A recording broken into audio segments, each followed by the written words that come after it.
Ai, jovens, o vídeo está começando e eu vou te sequestrar. Por quê? Porque agora você tem que ver isso aqui antes, porque senão você não vê o vídeo. E lembra que isso aqui é um canal de YouTube, gente, então mete o sininho, comenta, compartilha no Twitter, compartilha no Instagram e já segue. Segue o nosso canal de cortes também, que o dia que você quiser ver um vídeo curto, você vê o canal de cortes, o dia que você quiser ver um vídeo longo, você vê aqui, e todo dia você vê os dois, e tatua um QR Code também de ambos, que facilita muito. Tatua na testa, que fica mais bonito. Do outro lado da testa, você põe um berro e escreve realidade. Tá certo? Esse aqui é um trisal, jovens. Trisal poligâmico louco do comunismo brasileiro. Eu, João Carvalho, várias redes aparece, tudo igual, a gente faz branding. E também quem? Rafael Correia, o melhor editor do Brasil e a maior artista gráfica do Brasil, Dona Nuni. João, me libera, João, eu quero ver o vídeo, João, você fala demais. Não, doe pro tio.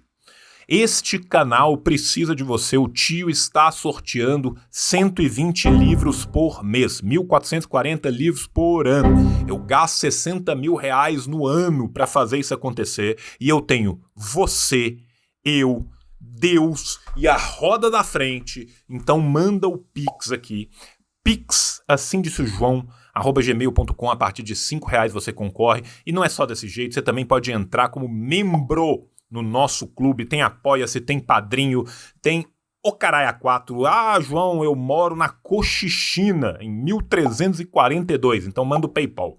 Tem PayPal também, no mesmo e-mail do Pix. Agora é isso. Agora você pode ver o vídeo. Tio te ama. Beijo. Tchau! Falha e falhará. Falha, falha e falhará. Falha, falha e falhará. Atenção, está no ar a Rádio Libertadora. Atenção, está no ar a Rádio Libertadora. De qualquer parte do Brasil, para os patriotas de toda parte. Rádio clandestina da Revolução. O desejo de todo revolucionário é fazer a revolução. Abaixo a ditadura militar.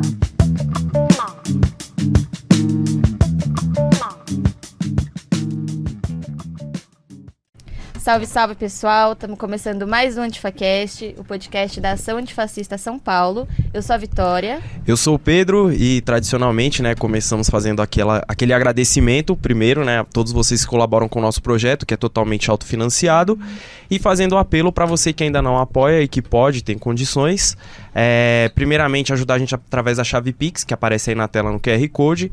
Do lado tem o QR Code também da chave Pix aqui da Rádio Antena Zero, que é o estúdio onde a gente grava. Bom, pessoal, para a gente dar início ao nosso episódio, que vai falar sobre Revolução Chinesa, a gente convidou o Hugo Albuquerque e o João Carvalho. Muito obrigada por terem vindo e se apresentem. Fique à vontade. Você, Hugo, primeiro, que você é mais novo, mais bonito. Ah, não, imagina, João. Meu nome é Hugo Albuquerque, eu sou editor da Autonomia Literária, Também estou aqui, sou advogado. E à noite eu costumo editar livros, E trabalho lá, gente, escrevendo nas redes, no meu pequeno Twitter também, mandando artigo para Jacobin, que a gente edita lá junto com o Cauezinho, com a Manu. E a gente teve um trabalho de construir um selo lá a respeito de China, que é o Longa Marcha. E a gente acabou de lançar o segundo livro desse selo, que é A Estrela Vermelha Brilha sobre a China, que é um clássico que não tinha uma edição aqui no Brasil. Como muita coisa a respeito de China, a gente conhece muito pouco, e o que vem são tipo aquelas biografias bizarras de Companhia das Letras lá, que fala que o Mao matou bilhões e coisas do tipo, E é o que não é só fake news assim de rede, mas é tipo, as grandes editoras brasileiras publicam esse tipo de coisa, e a gente achou que a gente tinha de mostrar um outro lado de uma baita experiência de luta e da maior revolução que aconteceu na história. E é uma honra tremenda estar aqui com o João, sou fã do João, pô. Eu tô aqui, eu sou fã, tô com um cara, baita cara como o João, que é um cara grande, literalmente. Cara super generoso aí, super parceiro, e muito legal estar aí com vocês. Parabéns aí também acompanho o trabalho de vocês aí, tá muito legal vocês estarem construindo, e tudo da Ação Antifascista que vocês estão mandando muito bem. Da hora, a gente que agradece e parabeniza também pelo trabalho, Estrela Vermelha Brilha sobre a China aqui, ó, lançamento, foi o livro que o Hugo editou, e a gente vai falar um pouco mais dele aí ao longo do episódio. Gente, pra quem não me conhece, né, eu sou o João Carvalho, pra quem me conhece eu também sou o João Carvalho. Muda. Primeiro, gente, eu vou terminar a apresentação do Hugo. O Hugo é uma das mentes mais brilhantes do nosso campo, é um dos camaradas que mais sabe de geopolítica, de relações internacionais, é um homem de um estudo, de um conhecimento alfarrábico, assim. Eu tive o prazer já de ter várias participações com o Hugo, a gente já gravou junto no canal e estamos gravando aqui junto de novo, vamos fazer isso, a gente faz muitas parcerias e assim, é um prazer para mim incomensurável estar aqui de novo com o Hugo. E se você não conhece o trabalho do Hugo nas redes, cara, siga, sabe, assim, porque o Hugo é um sujeito que além de tudo é de uma seriedade, de um cuidado, né, que é digno de admiração. Eu tenho o máximo de admiração pelo camarada, né? E eu queria aproveitar esse momento para elogiar. Quero agradecer demais vocês pelo convite, sabe? Eu queria muito vir desde o primeiro momento, tanto que na hora que eu fiquei sabendo que eu ia ter um espaço em São Paulo, tal, a gente já conseguiu resolver para a gente poder vir, porque assim, o trabalho que vocês fazem é importantíssimo e o trabalho que vocês fazem vai muito mais longe do que vocês imaginam, né? A ação está aqui, mas ela está espalhando pelo Brasil inteiro, né? E eu, como sou uma pessoa que acaba recebendo contato de muito jovem de vários lugares e tal, é muito importante a gente ver como que esse trabalho vem se espalhando, porque a gente está num ponto que a gente não pode mais simplesmente resistir, mas a gente precisa de avançar, né? E todas essas ações que a gente faz, tanto aqui, as públicas, tanto as outras, elas são muito importantes para esse avanço. Então, assim, vocês não têm noção do tamanho desse trabalho. E eu sei da abnegação, eu sei o custo disso. Nós sabemos muito bem o custo que isso tem, pessoal, profissional, para todo mundo que está envolvido. Então, assim, eu agradeço em nome de milhares de pessoas que às vezes vocês não vão conhecer e que não vão passar por vocês. Vocês não têm noção do tanto que esse trabalho é magnífico e é gigantesco. Eu sou historiador de formação, eu sou educador popular, né? Tenho uma presença bastante massiva em redes, mas não só nisso, né? Eu também sou militante do Coletivo Soberana, mandar um beijo para os meus queridos camaradas lá da Soberana, né? E eu sou maoísta, né? Então, como maoísta, eu tenho um prazer especial e um agradecimento especial a fazer ao Hugo, né? Que trouxe este livro para o Brasil e mais ainda criou o selo.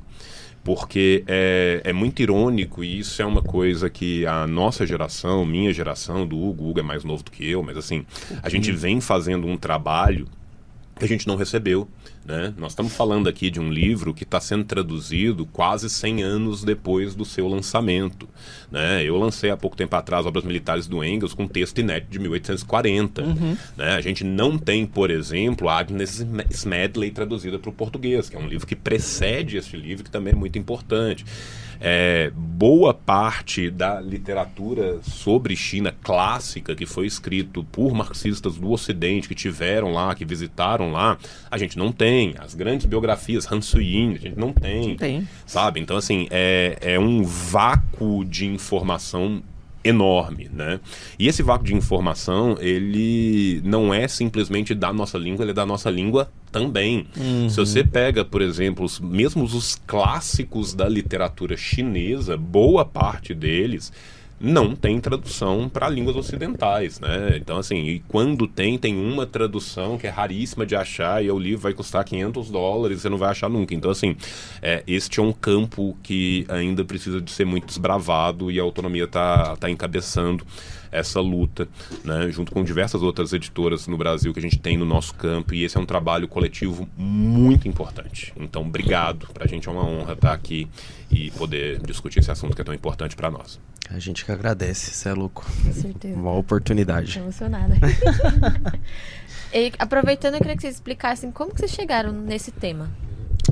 Tendo noção de que chinesa. Enfim, eu sempre tive assim, um carinho muito grande pela China. Tinha um amigo de infância chinês, inclusive, que embora a família tenha migrado para cá, cresceu lá na perifa. Fui criado em Morato ali, na hiperperiferia, é bom nesse cacófato. Mas é lá no fim, né, no caminho para Jundiaí, a última cidade da região metropolitana. E é curioso, tinha uma colônia de chineses lá. E esse meu amigo, embora a família tenha vindo para cá quando Hong Kong foi reassimilada, ele mesmo era pró-China continental, mesmo sendo um cara assim normal, comerciante chinês típico. Então eu sempre olhei para essa questão com carinho e eu comecei a me ater, sobretudo de uns anos para cá, né? Sempre pesquisei muito Rússia, sempre foi uma questão que me chamou a atenção, mas eu acho que de uns anos para cá eu mesmo percebi assim, pô, eu sempre curto essa coisa meio enciclopédica, até uma coisa meio da minha parte, assim, meio até um bordão, né? O Hugo fica toda hora olhando, mas eu percebi, pô, eu não sei de várias coisas aqui, né? A gente sabe muito por cima de várias coisas que dizem respeito à China. E aí, sobretudo de uns anos pra cá, eu falei, cara, tem de começar a pesquisar. E eu tava pesquisando umas coisas nessa fase de estudo um pouco mais intensivo sobre China, e eu falei, pô, mas e a história do Mao realmente, né? Quem que era essa figura? E eu cheguei nesse livro porque ele tem a primeira entrevista do Mao para qualquer língua. Por isso que esse livro foi rapidamente traduzido para o mandarim, né? Para a escrita chinesa, melhor dizendo. Porque a própria galera da China não sabia exatamente quem era o Mao e tinham, obviamente, 1000 fake news naquela época. Fake news é uma coisa antiga, né? E inventavam de tudo em relação a ele. E tinham também superstições populares pro bem e pro mal. E aí o Snow, com muita dificuldade, convenceu ele. Aí eu achei, tipo, uma cópia desse livro, literalmente, lá nos arquivos da internet. E tinha um scan de uma versão de 36 mesmo. Eu falei, pô, vou ler. Aí a gente deu um jeito de tentar achar os direitos disso daqui. E foi aí que começou esse trabalho e a gente tava em paralelo criando o selo. A gente publicou 1000 Olhos, 1000 Braços lá do Ale Amazônia, até um abração pro Ale, que é uma figura que morou lá durante muito tempo. Ele tocava numa banda punk na China. Pode crer, tenho vontade de ler esse livro aí. E aí foi meio que tudo junto e a gente estava no processo de tradução. Aí tem uma coisa que assim, um pouquinho pré-pandemia que eu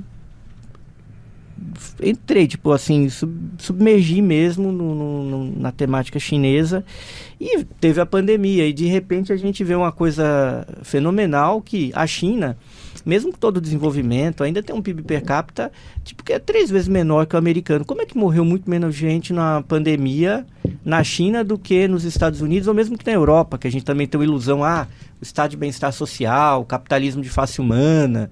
Não, mas o capitalismo de face humana é isso daí. Tipo, a Suécia morreu gente pra caramba. O que explica que a China, mesmo tendo muito menos dinheiro salvou muito mais gente? Não é né?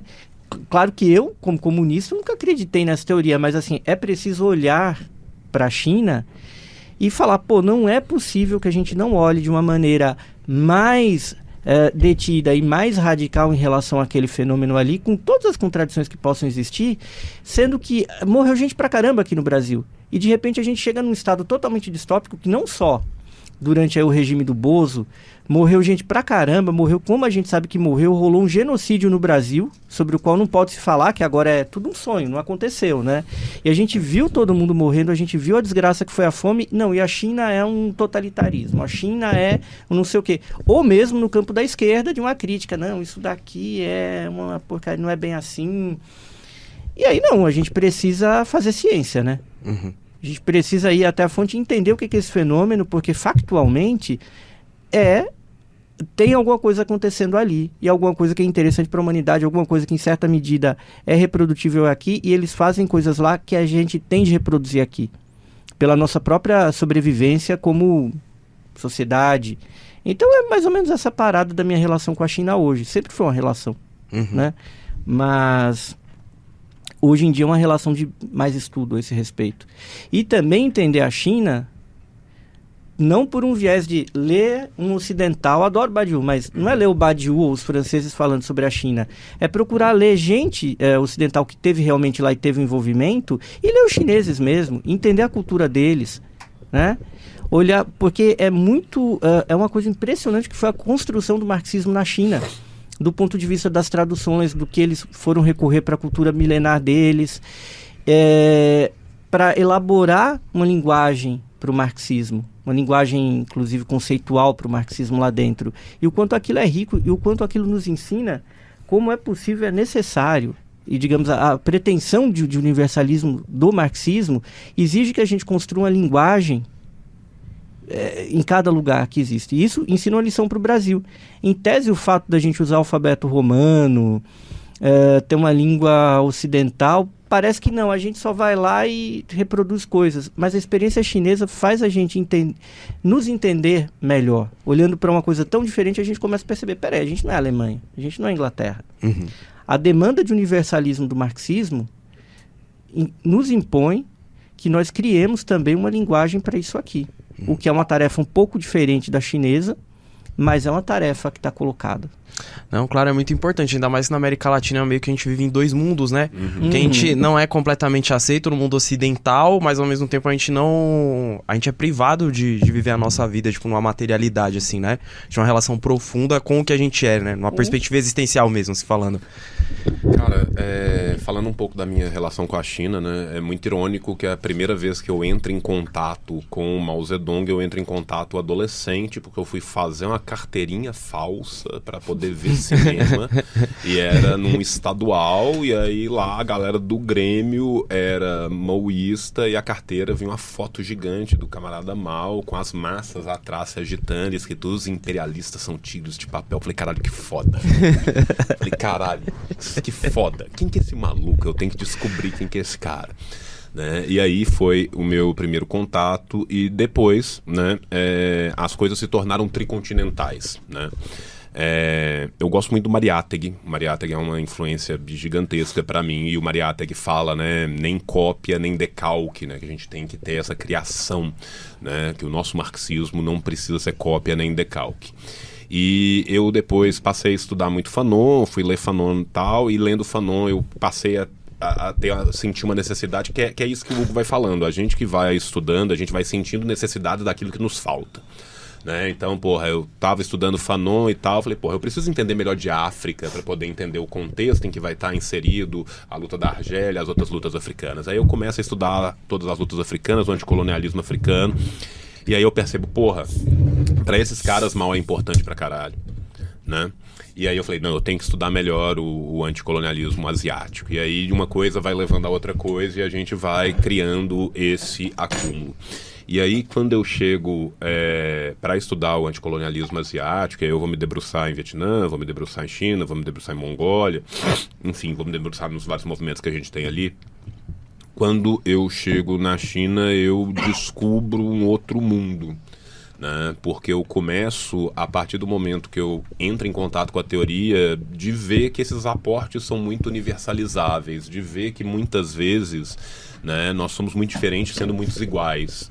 Né? A gente não está falando que quando a gente for construir a Revolução Brasileira ela tem que ser exatamente a Revolução Chinesa. Não, antes pelo contrário, a Revolução Brasileira tem que ser a Revolução Brasileira. Ela tem que ter as suas especificidades, ela tem que ter a sua linguagem, ela tem que ter os seus métodos. Mas a gente tem muito a aprender com esses aportes, e principalmente porque nós temos uma história compartilhada. Né? A história do terceiro mundo, a história desse tricontinentalismo, ela é uma história muito compartilhada. Né? Nós sofremos violências muito análogas, mesmo que elas tenham se dado de formas diferentes, em momentos diferentes, contra povos diferentes. E estudar a China é um mergulho sem volta, porque quando você começa a estudar a China, você sente uma necessidade cada vez maior de entender a China na sua longa duração. Você não consegue compreender o pensamento marxista chinês se você não conhece o pensamento clássico chinês. Então, a partir do momento que você mergulha naquilo, você sente uma nova necessidade. Então, por exemplo, você não consegue entender militarmente o que Judé, ou Lin Piao, ou Mao estão pensando, se você não tiver lido, no mínimo, os 4 clássicos, você tem uma noção mínima de onde que eles estão tirando aquilo. Né? Então isso te leva para a literatura chinesa. Quando você começa a pensar as questões de temporalidade, a forma como eles estão recebendo a dialética, você fala assim, não, eu preciso de conhecer as tradições teosóficas, filosóficas, culturais da filosofia chinesa. Aí isso vai te levar a ler o Dao, vai te levar a ler os sábados na China, enfim, isso vai te levar a uma série de literatura que é muito importante. Aí você vai entender como que se dava socialmente aqueles movimentos. Para você entender aqueles movimentos socialmente, você tem que entender o que foi o confucionismo, o que foi o neoconfucionismo, quais foram as escolas que surgiram, como que elas foram se estruturando, e isso vai te dando uma outra visão de mundo. Né? E porque, por exemplo, assim, o Hugo estava falando aqui né, de como que foi esse aporte, como que foi levar o marxismo para a China. Uma coisa que a gente tem que entender é que o conceito de dialética ele é um conceito muito novo na Europa. Ele não é um conceito novo na Ásia. Né? Para os asiáticos, aquilo não é exatamente uma grande descoberta. Eles falam, não, beleza, tem pelo menos 1.500 anos que a gente está trocando ideia sobre isso aqui. Né?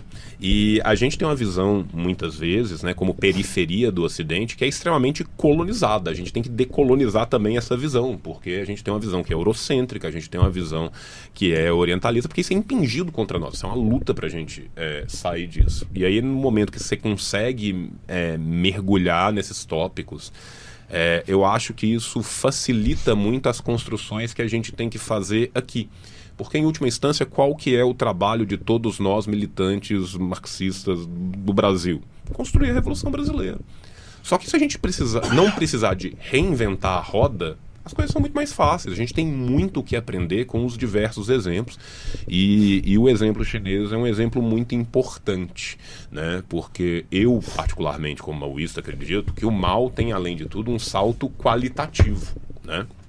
Que ele traz aportes que são universalizáveis, né? A gente pensa em aportes universalizáveis, é óbvio que a gente não pensa, né, de uma forma mecanicista, não é pegar o que o Mao fez na China e fazer igual ipsis literis no Brasil, não é pegar uma forma redonda e bater num lugar quadrado até ela quebrar e entrar, né? A gente tem que adaptar criativamente as coisas às nossas realidades, mas as nossas realidades muitas vezes são muito mais próximas do que a gente acredita num primeiro momento, né? Então eu acho que todo e qualquer conhecimento que a gente pode trazer à baila para o nosso campo, para propiciar a nossa formação, ele é um tesouro compartilhado das lutas que o marxismo vem ensejando nos últimos 3 séculos, né?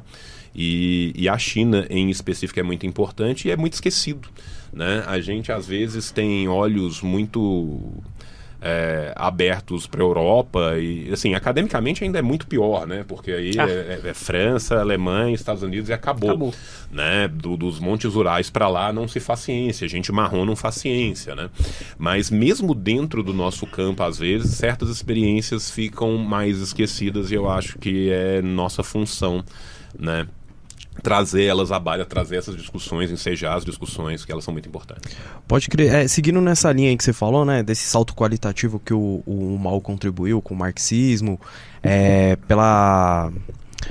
pelo fato marcante que foi a Revolução Chinesa, assim, né? Eu gostaria que vocês falassem um pouquinho, assim, de quais foram esses saltos qualitativos, assim, tanto na teoria quanto na prática, né? O que a Revolução Chinesa contribuiu para o nosso campo, assim, da luta anticapitalista? Olha, primeiro eu acho que o Mao ele é um leitor muito atento do Lenin.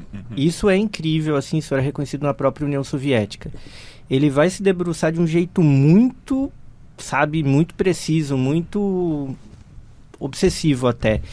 Por outro lado, ele vai pegar aquela coisa, quer dizer, ele pega aquela coisa da ciência do imperialismo, que é a grande contribuição dos russos, né, para o marxismo, e ele vai dobrar a aposta, ele vai avançar por aí.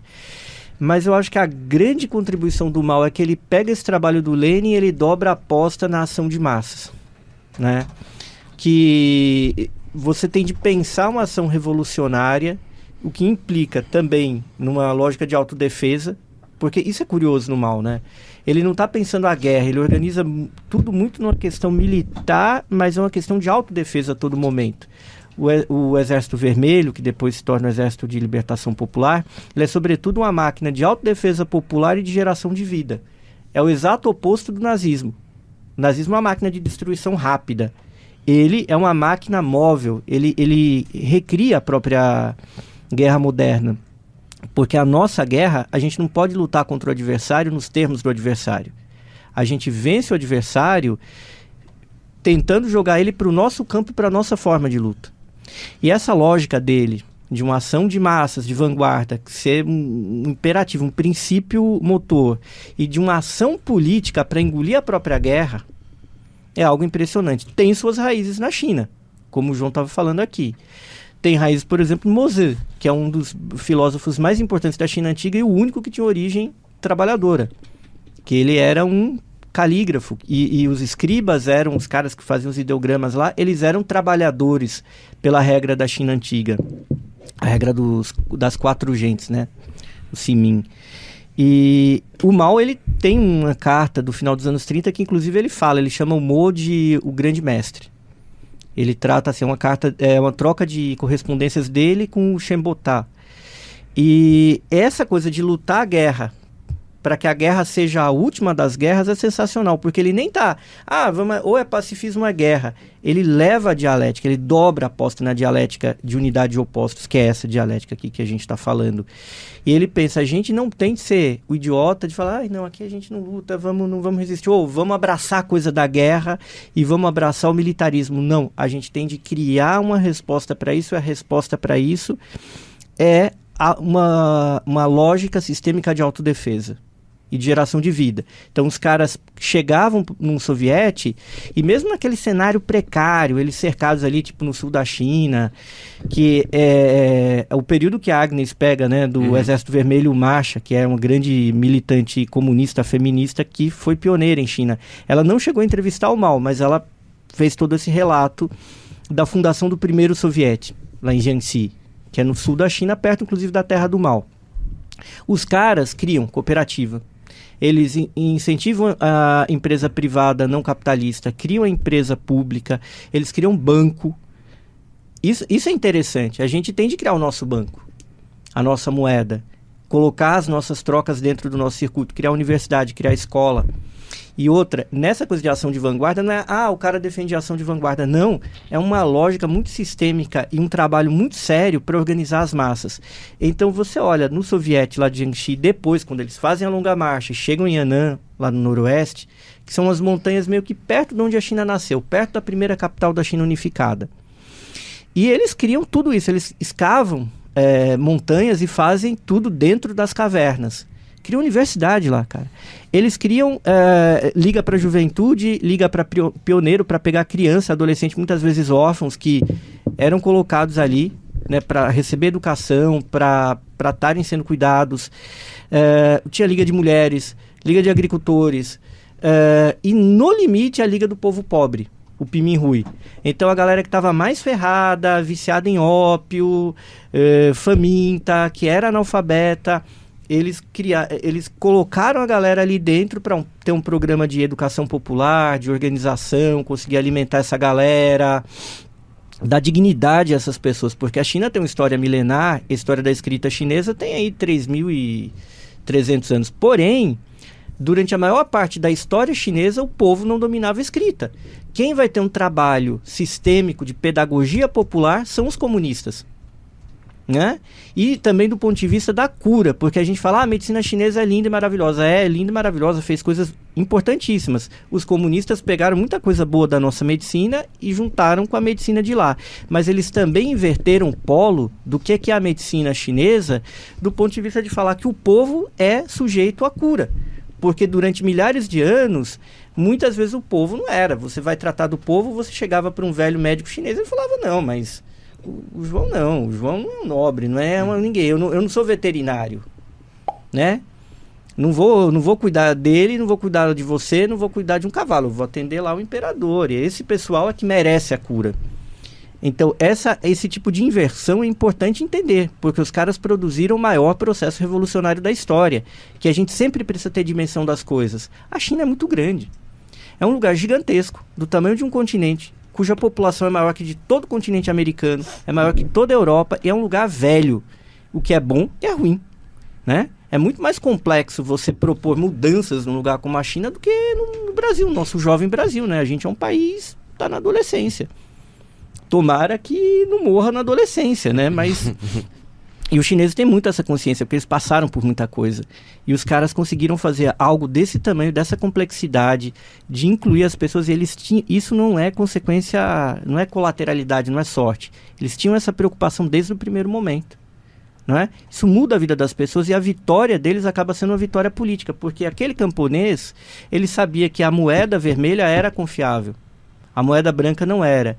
Ele teve a oportunidade de aprender alguns ideogramas, eles ensinavam mais ou menos 4 por dia, com os vermelhos. Eles tiveram dignidade, direito à cura, não é? Direito a ser considerado sujeito à cura,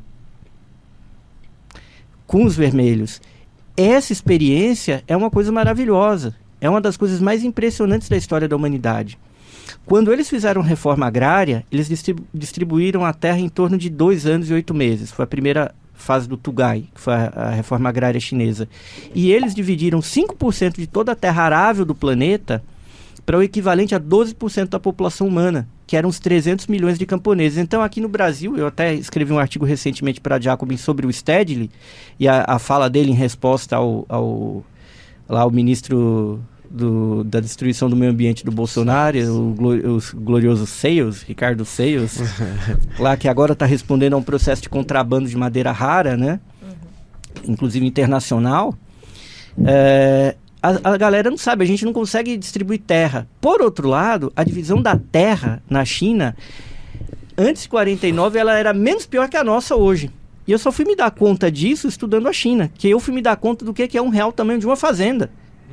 O que a gente na zona urbana acha que é uma fazenda, muitas vezes a gente pode olhar, é um sítio. Ah, não, latifúndio, essa fazenda pequena. Não, gente. A propriedade rural no Brasil é uma coisa absurda, é uma coisa chocante. Na China, não era tão grave na matéria da distribuição da terra, mas o exercício do poder era muito brutal, né? Por uma série de questões que não eram só do lado do Kuomintang, nem da fase final da monarquia, é uma coisa que já vinha piorando ao longo de séculos. Mas eles enfrentaram essa questão, eles dividiram terra para o povo.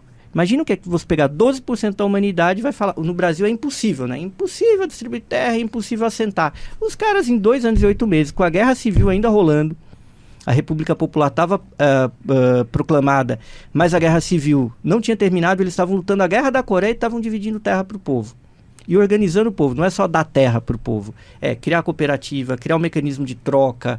E, claro, com muitas tentativas e erros, mas olha o que é a história da alimentação e da fome na China. E isso repercute como? Um lugar que o povo não vivia nem 40 anos, a expectativa de vida de 49 até a morte do Mao em 76, ela aumenta. Sempre vai ter alguém que fala, não, mas teve um dado momento uma fome aqui.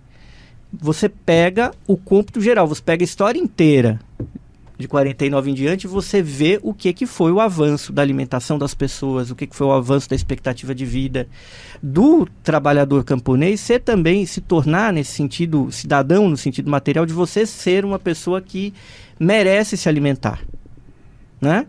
Produzir e se alimentar, produzir para alimentação. Não à toa que a China hoje é um país, de novo, mesmo com PIB per capita muito menor que o da Europa e dos Estados Unidos, é para efeitos alimentares um país de primeiro mundo em matéria de segurança alimentar. Quem diz isso não sou eu, é a The Economist, aquele jornal lá, aquela revista lá comunista lá do britânica. Eles falam, é o 21º. A China hoje tem uma segurança alimentar maior do que a Itália.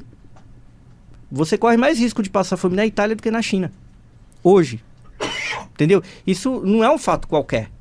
Aí vem o Salles e fala, não, eles são improdutivos na agricultura. Já o Brasil é o campeão mundial. É o maior produtor agrícola per capita do mundo. E a gente passa fome. A gente terminou ano passado com 60% da população brasileira passando fome. Mas não é fome, é insegurança alimentar. Insegurança alimentar. Vai pôr um burguês em insegurança alimentar para ele dizer que não está morrendo de fome.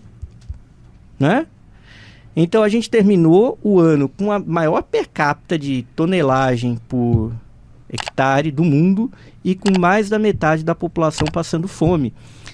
No ano passado, aqueles brasileiros que terminaram o ano tendo comida eram a minoria da população.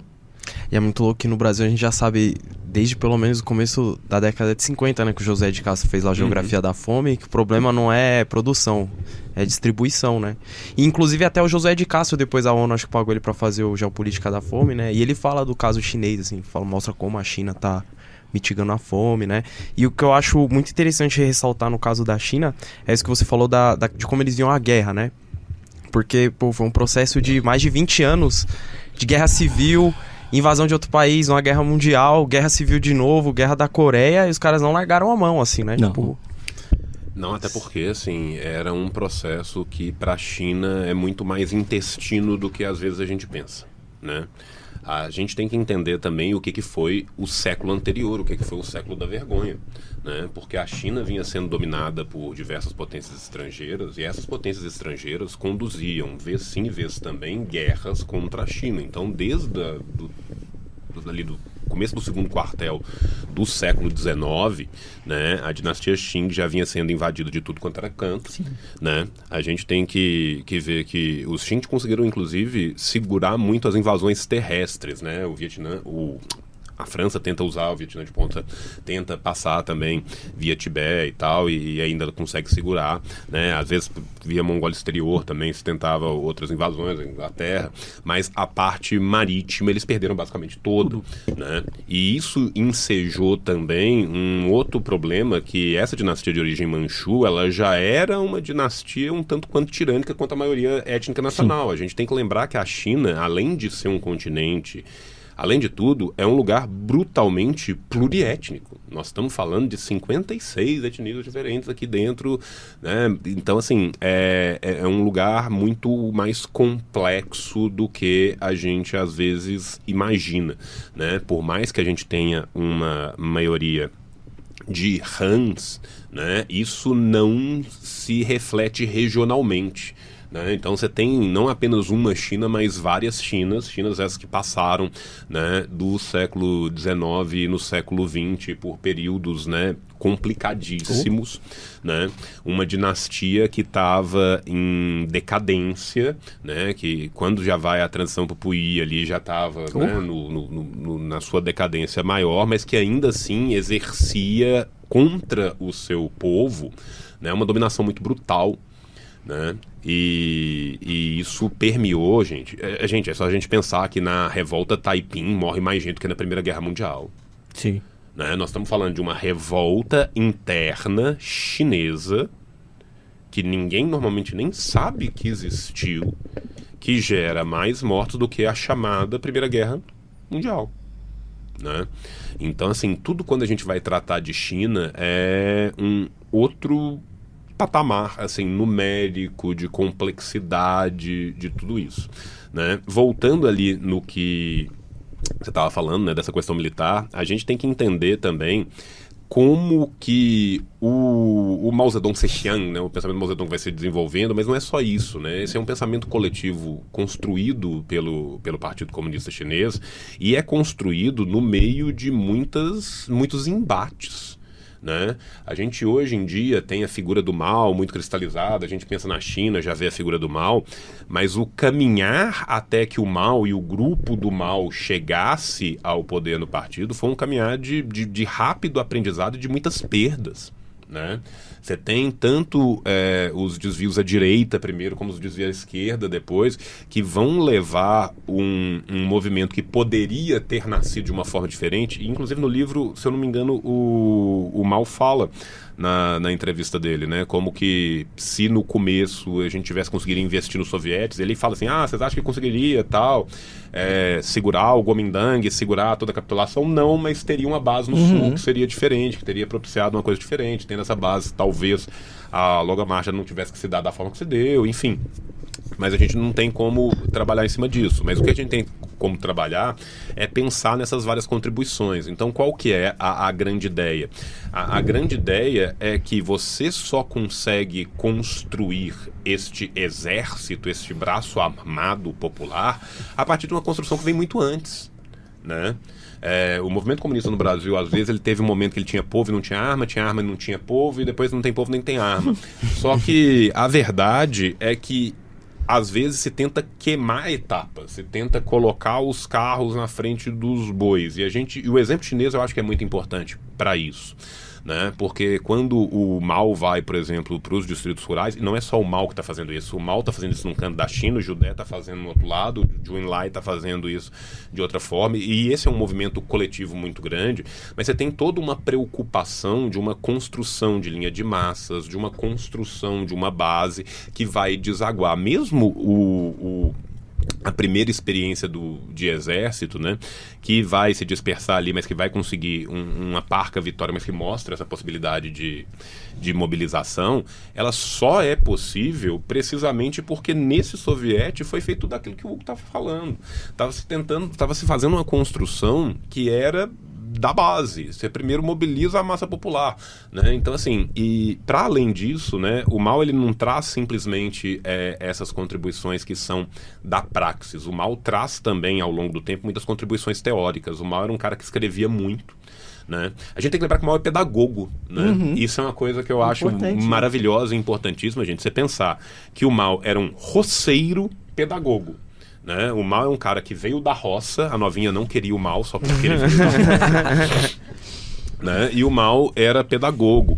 Então, assim, tudo que o Mao vai aprender, e o Mao, assim, ele passa por diversas escolas diferentes, ele flerta com diversos ramos diferentes, ele vai tentando até encontrar, ele se encontra ali, né, que ele vai terminar os 5 anos do curso de pedagogia dele, mas isso vai ser levado para dentro da construção o tempo inteiro. E isso é levado para a construção do exército, porque a gente tem que entender que o exército ele não era simplesmente um braço militar.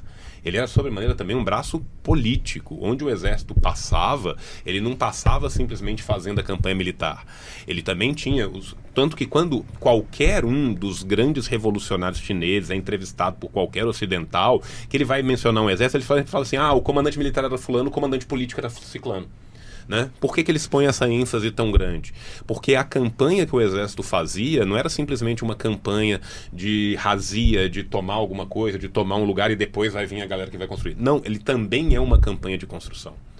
A formação do soviete também passa por essa castra, por esse exército que está levando isso, né? Então essas coisas são muito ligadas e isso é um aporte da prática que vem da teoria, né? E vem da teoria por quê? Por causa também da influência da própria tradição chinesa, né? Quando você pega, por exemplo, assim, os livros que o Mao normalmente tá citando, os livros que o Mao usa para a formação do exército, você vê que ele está trabalhando uma tradição em longa duração, pegando os aportes que o marxismo dá, mas adaptando criativamente à tradição dele, né? O Outlaws of the March, né? Os Faros do Pântano, Jornada ao Oeste, General Yu Fei e vários outros livros são muito importantes na formação do exército chinês e, inclusive, um dos maiores chefes militares do exército vai se tornar, quando você chega no final da longa marcha, no reitor da universidade. Né? O Lin Piao, que a gente...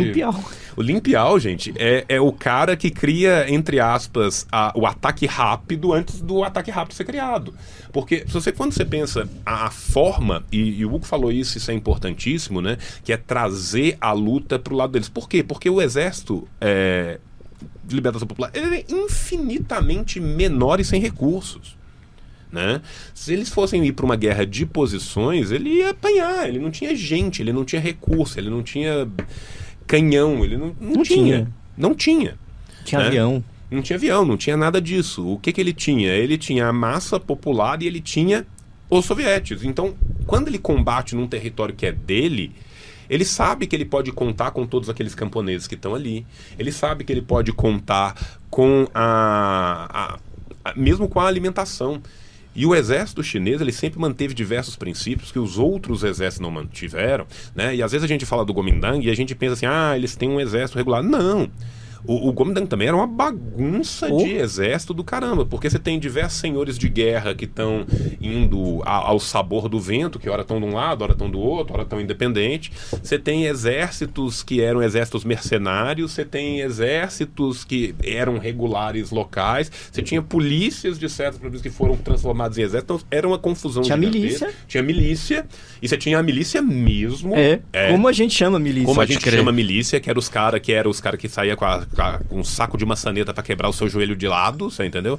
E assim, o Mao inclusive foi preso pela milícia do Kuomintang, não morreu por sorte, fugiu na beira do cadafal. Ele conta. Pode crer. Mano, só pra porque o nosso objetivo é sempre dar um caráter formativo, assim, pros nossos vídeos, né? Só queria que você falasse um pouco sobre o que é o Kuomintang, assim, pra galera que não tá familiarizada. O que acontece, né? A gente tem uma figura que é importantíssima pra China e muito mal conhecida no Brasil, que é uma coisa que a gente ainda tem que trazer pra cá, que é o Sun Yat-sen. Pois é. Né? O Sun Yat-sen é um nacionalista muito progressista, mas o Sun Yat-sen não é um marxista. O Sun Yat-sen nunca foi marxista, nem nada disso. O Sun Yat-sen é um cara que... O que acontece? Tem uma primavera dos povos na Ásia na década de 10. Né? Você tem revolução no Irã, você tem revolução na China, você tem diversas revoluções ou tentativas ou intentonas por toda a Ásia. Né? Muito ironicamente, o Lenin já falava disso. Não é à toa que Mao vai ler Lenin, não é, como o Hugo falou, não é à toa que os anticolonialistas todos vão beber muito na fonte leninista. E Lenin amava o processo chinês com o Sun. Ele escreve várias vezes lá, tipo 11, 12, ele tá olhando pra China e fala, uau, esse negócio que tá acontecendo na China é foda. Sabe, ele tava olhando pra China, tava olhando pra região da Pérsia, tava olhando pra tudo, né? Então, assim, você tem isso. Não é à toa que a gente vai chegar depois no Congresso de Baku, não é à toa que em 1917 você vai ter pela primeira vez a autodeterminação dos povos inscrita em lei. Enfim, né? E nesse momento de nacionalismo chinês, ele vai criar um partido, né? Que é o Kuomintang, buscando reorganizar essa China que estava extremamente convulsionada, vindo desse século da vergonha, uma dinastia Qing fraca e enfraquecida, os protetorados, cada um com sua própria lei e explorando todo o povo chinês. E esse era um movimento que já permeava a China há mais tempo, né? Essa ideia desta recuperação, desse nacionalismo, por vias as mais diversas, inclusive a via do cristianismo radical que leva à Revolução importante. Né? Esse aporte teórico que vai permitir ao Sun Yat-sen fazer isso e outros intelectuais chineses a pensarem esse nacionalismo, ele também vem muito via Japão, porque nessa época os intelectuais iam estudar no Japão e o Japão estava tentando se abrir muito para aqueles novos aportes do conhecimento ocidental. Só que aquilo que começa de forma extremamente progressista com o Sun Yat-sen acaba que quando o Sun Yat-sen morre gera uma briga pelo espólio, né? Então o Kuomintang ele vai ter duas alas, ele tinha uma ala esquerda e uma ala direita. Durante um período muito parco de tempo, essas duas alas vão coexistir, não em harmonia, antes pelo contrário, mas você vai ter pelo menos duas capitais diferentes e duas tentativas até que a ala esquerda capitula a favor da ala direita e aí o Chiang Kai-shek, né, vai se tornar o generalíssimo. A gente tem que entender também que a gente tem uma visão do Comintern, né? Que quando o Comintern, o Baradin vai para a China, eles vão pensar como que nós vamos formar o partido e como que vai fazer. O Kuomintang já estava bem avançado, né? O Kuomintang é anterior. Então, durante um tempo, a gente tem o Comintern fechando com o Kuomintang, só que era o Kuomintang do Sun Yat-sen. E, em compensação, o Chiang Kai-shek é facilmente cooptado, né? E ele vai se vender aos interesses imperialistas, né? E aí você vai ter a primeira traição, né, do Kuomintang. E assim, gente, nós temos dificuldade às vezes na esquerda de dar a mão e trabalhar junto, gente. Se a gente lê história chinesa, a gente vê que a coisa é muito louca, né? Se o Mao conseguiu trabalhar tantas vezes com o Kuomintang, depois de tantas traições e tantas campanhas de aniquilação, a gente consegue fazer muita coisa entre nós e fazer muita coisa. Porque os comunistas, eles estavam dentro do Partido Nacionalista. Né? Kuomintang, qual é país, nação, minha, povo, dan partido. Partido vem tipo de sala, também tem uma razão com igreja. Então, Kuomintang seria partido nacionalista. E os comunistas estavam lá dentro, eles tinham dupla filiação. O Mao estava tipo, quase no comitê central do Kuomintang. E é aí que qual era a tarefa dele? Por ser roceiro, ele era um cara que trabalhava a análise da questão rural. Então ele passa o começo dos anos 20, já tinha um Partido Comunista, o Partido Comunista estava lá dentro, e o Mao estava destacado para estudar a questão agrária chinesa. Dentro de uma perspectiva, porque o Sun, assim, ele era uma figura getulesca, né? E o Kuomintang é aquele problema do movimento nacional popular. Ele é progressista, mas ele reúne um balaio de gato. Tudo que era moderno na China estava dentro do Kuomintang, né? Da direita até a esquerda. E tinha uma figura progressista, que é o Sun, uma figura bonita. Agora, tem um detalhe, assim, né? Que tem a proeminência da família Song lá. Porque o Sun era concunhado do Chiang Kai-shek, que é esse grande traidor que vira depois lá ditador em Taiwan. E eles tinham uma ligação muito forte com o movimento cristão. Eu acho que isso a gente tem de resgatar, que é muito curioso. O próprio Mao reconhece que a descoberta sensível da exploração da China se deu pelos cristãos com o Grande Taiping. E o Marx, quando ele antevê... Vocês sabem que o Marx, 99 anos antes da República Popular da China, ele anteviu que ia ter uma revolução lá. E o Marx faz menção, num texto chamado Deslocamento do Centro de Gravidade Mundial, aos cristãos chineses, com um movimento socializante, que vai discutir igualdade de gênero, que vai discutir questão agrária, que vai questionar pela primeira vez a instituição do império, não a dinastia do momento, mas o próprio império, o que isso significa. E esse ocidente imperialista, ele fica contra os cristãos e a favor do Qin para massacrar o povo. E morrem dezenas de milhões de pessoas nessa brincadeira. E depois, esse ocidente se alia com os muçulmanos para tentar criar uma revolta lá dentro, que é outra revolta que morre gente pra caramba, que é a revolta lá dos Hui, que eles pegam lideranças muçulmanas para tentar derrubar o império e transformar a China num tipo de califado. E o Império Otomano e a Inglaterra apoiam e incitam isso, e morrem dezenas de milhões. Então, se no Taiping eles ficaram do lado da dinastia Manchu, na revolta lá dos muçulmanos, eles ficam contra a dinastia Manchu. E nessa brincadeira, a gente está falando de dezenas de milhões de mortos, diretos e indiretos.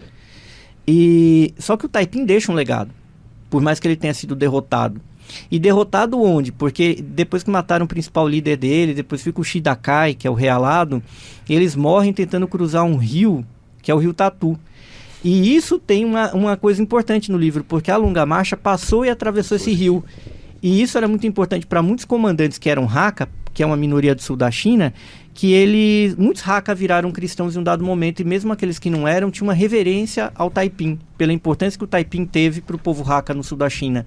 E os vermelhos terem cruzado esse rio foi um marco, assim, heróico, porque muita gente perdeu a guerra ali, e eles conseguiram cruzar tanto esse rio quanto depois o Yangtze, né, e Chiang Kai-shek previu com razão: se a gente deixar eles cruzarem o Yangtze, a gente vai perder a guerra. O futuro da China depende disso. Ele tinha razão. E os comunistas atravessaram aí também na Longa Marcha. Mas isso está ligado, de certa forma, com que é muito curioso. Um tipo de messianismo progressista ligado ao movimento cristão da China, que é suprimido. Mas depois as igrejas mais tradicionais começam a entrar na China. E a cúpula do Kuomintang era cristã, só que cristã metodista, muito influenciada pelos Estados Unidos. E o sogro do Chiang Kai-shek e do Sun, ele era um magnata, um cara que era pobre na China, foi para os Estados Unidos, serviu a Marinha Americana e virou metodista, que é o Charles Song. E ele casou numa família longevamente cristã lá de Xangai. E aí as filhas dele se casaram com homens importantes. Um deles era o banqueiro lá, né, que era descendente do Confúcio, o H.H. Kung. Tinha o irmão delas, que virou primeiro-ministro da China. Então é um detalhe muito curioso, que é esse domínio cristão, num primeiro momento progressista no Kuomintang, num segundo momento de direita, porque a visão que o Chiang Kai-shek tinha era, digamos, de um republicano. Ele era, digamos assim, aquela visão da direita americana. Ele achava que uma ideia de direita, especificamente estadunidense, era o projeto para o futuro da China. E é aí que ele trai os comunistas, em 27. Ele atraiçoa junto com a máfia. E ele nomeia, inclusive, para massacrar os trabalhadores que estavam levantados em Xangai, em 27, ele conta com a Gangue Verde de Xangai. Ele nomeia o maior mafioso de Xangai como lá para a comissão de repressão ao ópio, o do Yushen. E esse cara, esse é o que faz a diferença, porque teve uma greve, os caras, imagina, pararam Xangai, paramos São Paulo. E aí o cara se alia com a máfia e massacra todo mundo, que era uma coisa que ninguém esperava.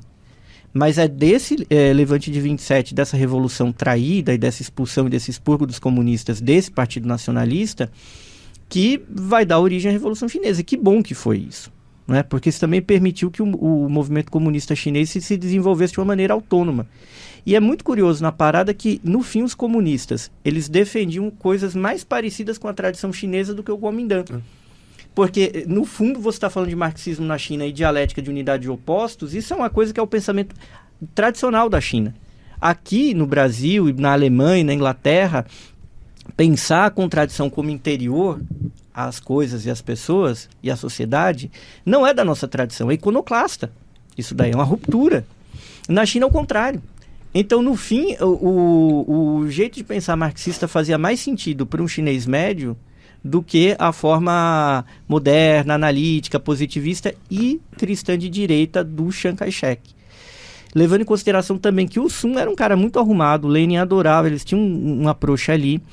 E também teve uma parada que empurrou o Sun um pouco mais à esquerda, porque a China foi completamente excluída, depois da Primeira Guerra Mundial, de qualquer participação pelo Tratado de Versalhes, que os americanos, já todos, né, todo poderosos, eles pegaram, olha Itália, olha Japão, olha Inglaterra, olha França, eu mando aqui, a gente vai repartir os mares do mundo de tal e tal maneira. E eles entregaram partes da China para o Japão, que é aí também que o movimento imperialista, o movimento da nova cultura, na China nasce, em resposta a isso, esse desdobramento, né, de Versalhes. Versalhes e depois o Tratado Naval de Washington. E o Sun Yat-sen se alia com a União Soviética por essa razão. Só que depois o Chiang Kai-shek percebe, para eu virar líder de toda a China, que na época a China era governada por algum ditador militar de plantão reconhecido pelo Ocidente. Aí o Chiang pensa, bom, eu vou chutar esses comunistas, governar com esses senhores da guerra e ser reconhecido pelo Ocidente. Ele só esqueceu de combinar com os fascistas japoneses. Acontece E muito com parte dos isso na outros senhores história. da guerra. E com a ala esquerda do Kuomintang no começo, que só traiu ele depois. Né? E assim, e vai ser um momento de vários aprendizados para um partido muito novo. Nós estamos falando de um partido que estava sendo fundado em 21 e que em 27 está sendo traído para em 27 para 28 ser traído de novo. Né? Porque a primeira traição que se dá é por metade do Kuomintang. Né? O Kuomintang não vai inteiro de uma vez junto com o Chiang Kai-shek. Né? A própria região onde o Mao estava trabalhando ali e tal, ainda tem, né, o pessoal da ala esquerda do Kuomintang, eles tentam, né, criar uma reação, mas aí logo na sequência a ala esquerda do Kuomintang também, quando eles vão tomar, né, trai eles.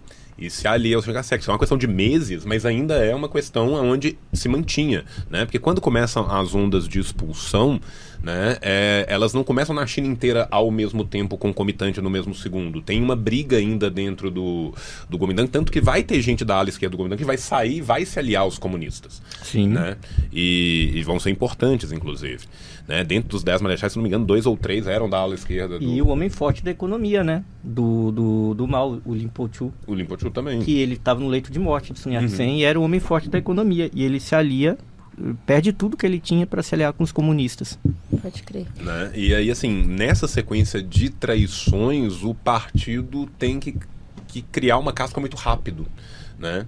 E ela é continuada com um problema tanto de comando interno do partido, primeiro a direita, depois a esquerda, né? Tanto um medo e um reformismo pequeno burguês num primeiro momento, como um aventureirismo e uma leitura muito errônea de que as coisas estavam para acabar muito rapidamente ali, né? Que vão levar a um sacrifício enorme de um exército que foi construído e reconstruído diversas vezes. Sim.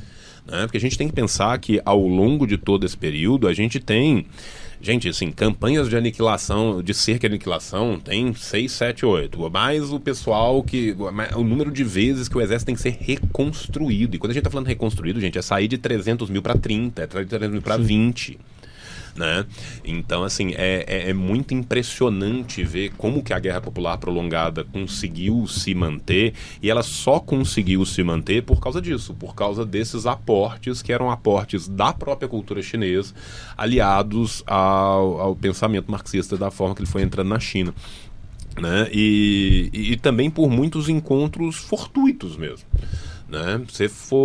Quando a gente começa a ver a história desses nomes que são representativos, né, da Revolução Chinesa, dos grandes nomes que vão ter, de Zhou Enlai, de Chen Boda, de Zhu De, enfim, Lin Piao, de todos eles, né, mesmo do Deng, por exemplo, né, a gente vai vendo nessas histórias pessoais vários encontros absurdamente fortuitos. Né? Então, assim, às vezes o cara estava num local e foi estudar numa escola, e aí o professor dele era amigo de um outro cara que foi no Japão e que trouxe um livro e tal. Então, assim, era um momento dessa grande efervescência que permitiu a reunião também, né, de várias pessoas num pensamento que, de fato, era muito mais natural. Isso que o Hugo falou é importantíssimo, né, porque na Ásia como um todo, né, isso é uma facilidade pro marxismo asiático, né, a ideia de dialética não é nenhuma grande descoberta. Não. Antes, pelo contrário, né? Assim, chega o ocidental e fala, olha só que coisa mágica que nós descobrimos, cara. Fala, Que sonho, viu? Porque pra estudar isso aí é mó cabuloso aqui, velho. Inclusive, pensando já nessa questão da dialética, queria que vocês fizessem um resgate breve, sei que vai ser difícil, mas para explicar o que foi, de fato, a Revolução Chinesa, tipo, em qual contexto ela aconteceu, quais eram as contradições que estavam postas ali na estrutura da sociedade e como que a Revolução se superou na sua totalidade ou em partes, e como que foi essa superação pensando nos principais acontecimentos, né? Você falou sobre a longa marcha, pensando nesses pontos que tem mais destaque, assim, a partir da contribuição desses outros militantes também que foram importantes. Assim, a gente está falando de uma China que já estava em convulsão social em uma longa duração, né? A gente já tinha falado ali de todo o século da vergonha, e a gente tem que pensar também essa transição pós-1910, porque essa transição ela é muito conturbada. Né? Ela é absurdamente conturbada, ela é cheia de idas e voltas, né? Ela tem tentativas de voltar à monarquia, tentativa de golpe palaciano, o cara que era um general progressista, um belo dia de manhã, fala assim, não, agora o imperador serei eu. O Yuan Shikai. O Yuan Shikai, que é maravilhoso, né? E ele tenta o golpe palaciano. Ao mesmo tempo, o Puyi era uma criança. Nossa, coitado. Esse eu tenho dó. O Puyi, eu tenho dó do Puyi, cara. E você já leu o livro dele, cara? Porque parece tão honesto. Não, é totalmente honesto. É tão honesto, É tipo uma criança que fala, você vai ser imperador, tipo aquela é tenebrosa, né? Imperatriz viúva chega lá, que ela é uma figura... Não, e a Imperatriz Viúva é uma figura, assim, dantesca. Uma Parece figura que louca. É a Erzsébet Báthory da China, né? A Imperatriz Viúva é a Elizabeth, a Erzsébet Báthory da China, assim. É uma mulher que era uma concubina que vai angariando um poder gigantesco e eis que, de repente, ela é a verdadeira imperatriz da China. Ela é quem domina a China. Só que ela tem atitudes, assim, malucamente gente, não se preocupa, a gente vai deslocadas. colocar as referências abaixo, tá? Desculpa. Tem coisa que eu também não conheço. A gente vai colocar, fica em paz. E ela simplesmente, no momento de decidir, né, quem que continuaria a dinastia, ela fala assim, não, Uma criança. essa criança aqui, ó, vai ser essa criança aqui, né? Então, Imagina a criança assim, olhando assim, eu? Coitado, tipo isso. ele conta. Eu só tipo tenho isso. 6 anos, como eu cheguei aqui, tá Exatamente, ligado? mas no caso do Puyi, Exatamente isso. exatamente isso a vida do cara. Então, assim, você tem uma convulsão social gigantesca, gente, e o que era reconhecido como governo da China pelo Ocidente não passava muitas vezes de alguém que estava com 30%, 25%, Lá em 40% Pequim. do controle da China em Pequim. Porque quando você entrava para a China dentro, né, você tinha diversos senhores de guerra, diversos senhores ali que de fato mantinham, né, o seu poder ali, para além do crescimento do imperialismo japonês, que a gente não pode esquecer. Exato. Né? Então, assim, o imperialismo japonês já estava varrendo a Coreia, já estava entrando dentro da Mongólia Exterior, vai pegar o Manchukuo bem rápido, onde o Puyi, coitado, ficará Que é o nordeste da China. lá também, né? Então, assim, nós estamos falando de uma China em convulsão social e política, de uma China onde cada vez mais começa a penetrar o imperialismo, que já estava vindo lá muito forte, o colonialismo muito forte, mas também que vem tendo mais aportes de troca via Japão, também das novas técnicas e com ideias de modernização que também são muito fruto dessa influência japonesa dentro da China, né? Então era um embate do velho, do tradicional, que estava terminando de morrer, com esse novo que ainda não tinha nascido, né? A gente estava quase nesse interregno gramsciano ali dentro da China, né? Com essas várias forças se convulsionando. E uma nação que, sinceramente, não tinha a menor ideia de para onde iria, né? E uma nação, além de tudo, paupérrima.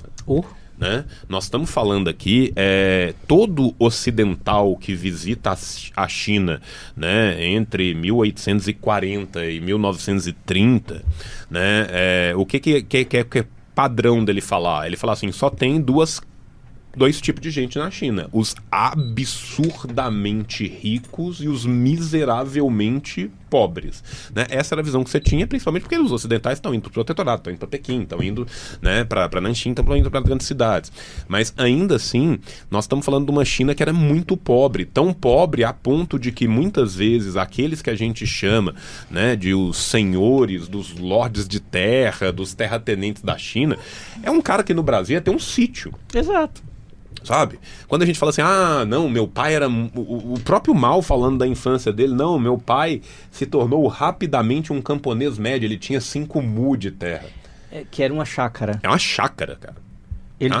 Assim, literalmente, você tem lotes maiores em condomínios de classe média do que o pai do Mao, mas muito maiores do que o pai do Mao Tse-tung, e ele já era considerado um camponês médio. E que vira camponês rico, porque... E vira um camponês rico porque ele bate 10 mu ali na região. E aí passa a ter um sítio. Passa a ter um sítio. Pequeno.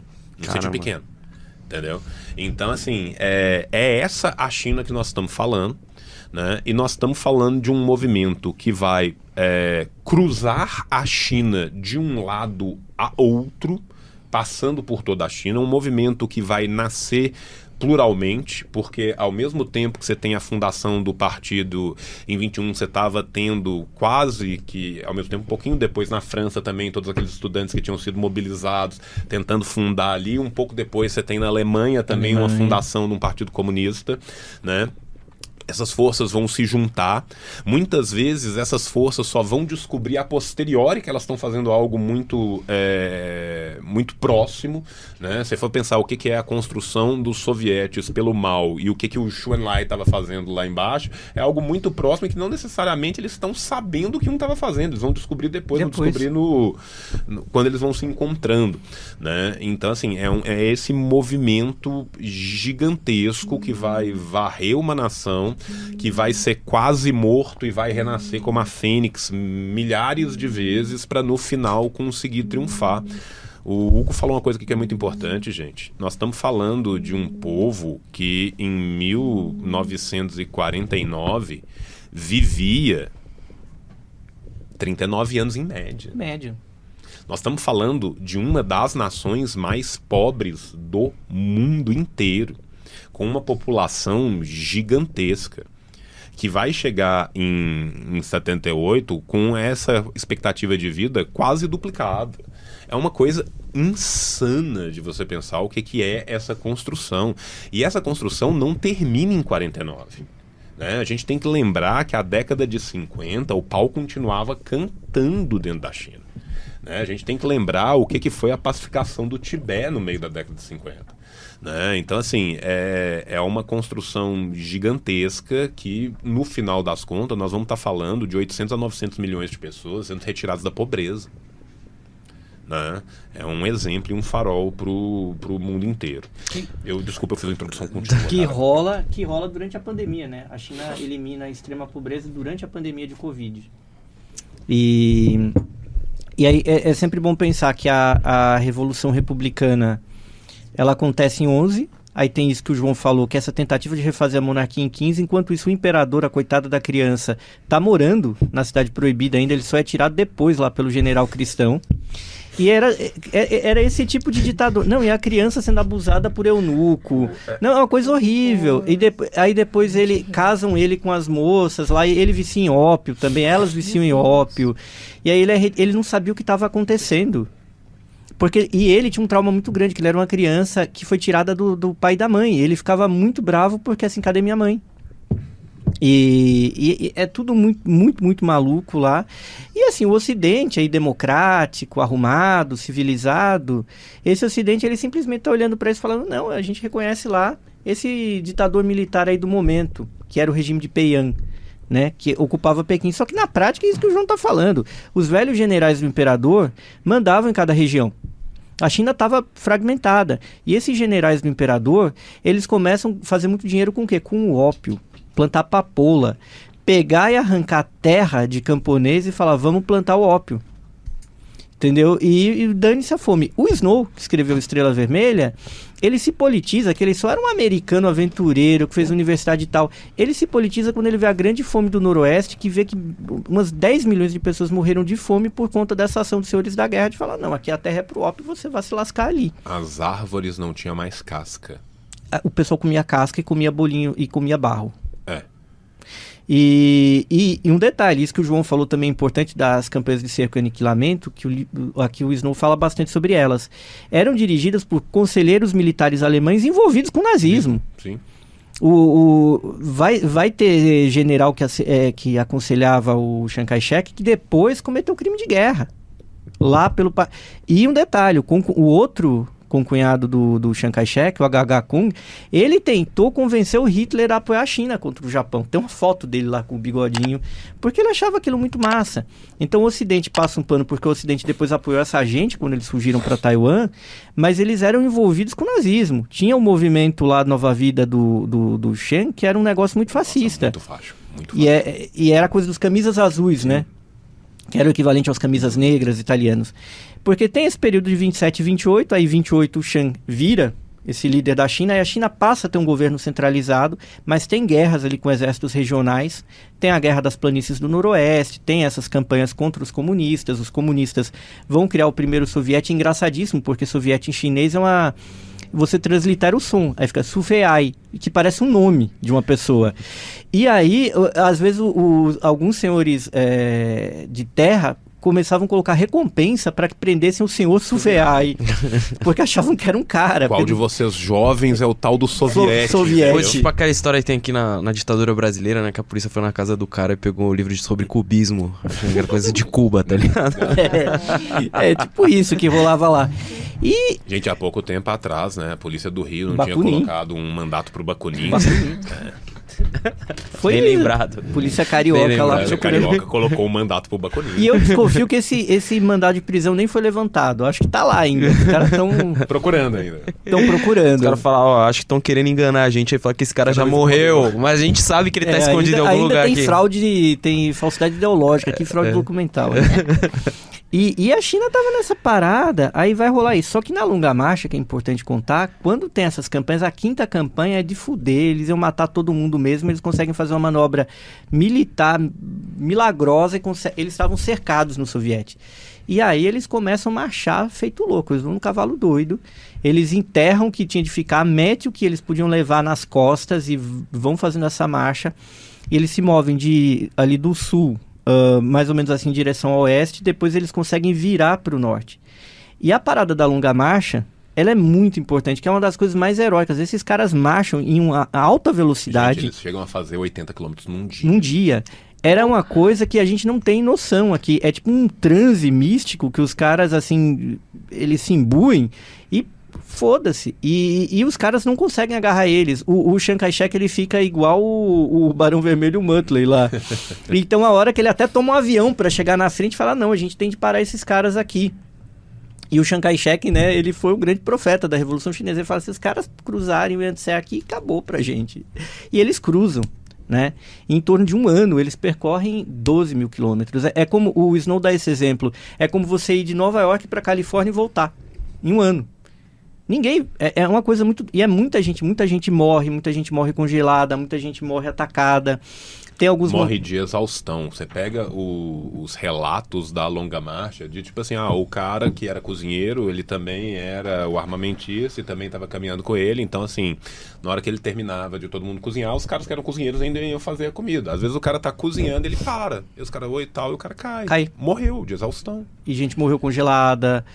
E era muito curioso que a trupe de artistas, o pessoal do Teatro Vermelho, continuava lá e trabalhando e fazendo... E isso, cara, foi bom você ter lembrado, porque o Teatro Vermelho foi importantíssimo. A função pai-deus, a função educativa, a função política do Teatro Vermelho, cara. O Teatro Vermelho era tão importante, era tão querido, que o pessoal do Exército Branco fugia pra ir ver peça do Teatro Vermelho. Então era muito comum os conscritos, os soldados, porque o exército branco, sim, era um exército clássico, ou seja, o oficialato pode qualquer coisa e o suboficialato tem mais é que tomar no cu, né? Então, assim, o suboficialato, eles às vezes fugiam e iam pro território vermelho porque eles sabiam que ia ter uma peça do Teatro Vermelho lá dentro. Não, e o pessoal foi marchando também, mantendo a disciplina. E aí tem um episódio muito engraçado que eles vão atravessar uma montanha, eles encontram um povo birmanês, que é um povo que era chamado Lolo, é o povo Yi, do sul da China.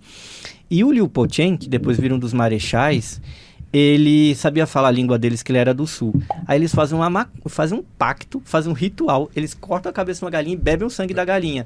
E aí o chefe Lolo vira pra ele e fala, ó, se você trair essa porra aqui, vai dar uma zica. E aí o Liu Pochen, ó, não tem jeito.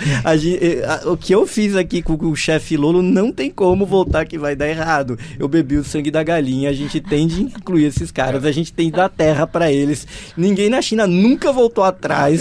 O povo adora o povo Yi tem as prefeituras autônomas lá, tem tudo, ninguém nunca violou o pacto lá.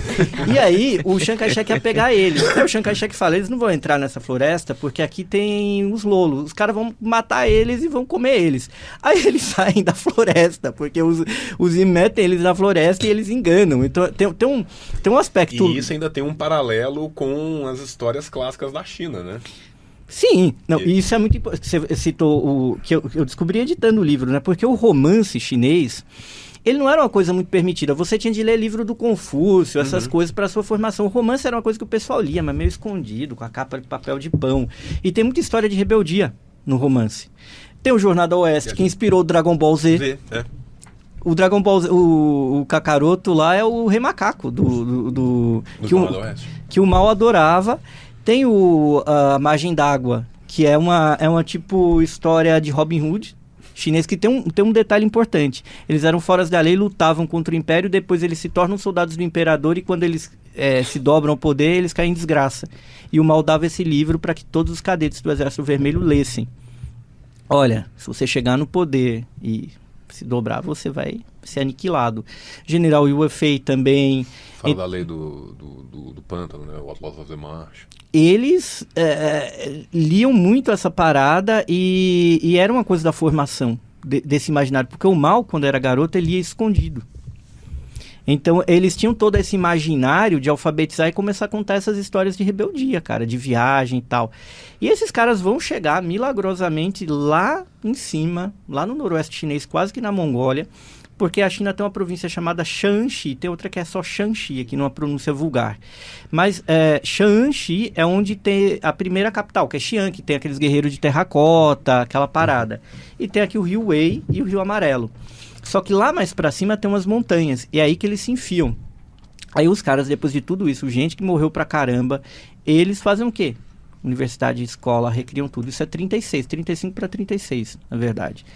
E aí, tem uma figura muito importante que a gente chega na atualidade, que é o pai do Xi, que ele era um dos jovens que lutavam pelo Exército de Libertação Popular lá no Shanxi, que era muito diminuto. E eles fazem toda a luta para conseguir abrir o flanco para a Longa Marcha entrar no noroeste da China. E tem um dado momento que eles quase são fuzilados por conta de um mal entendido. Um cara lá, um inspetor, foi dizer que os moleques lá do exército do noroeste chinês, eles não eram bem comunistas. E o Mao que intervém para salvar o pai do Xi da morte, o Xi Zhongxun, que depois é o cara que vai negociar a pacificação do Tibete. E que depois também é o cara que vai criar as zonas econômicas especiais.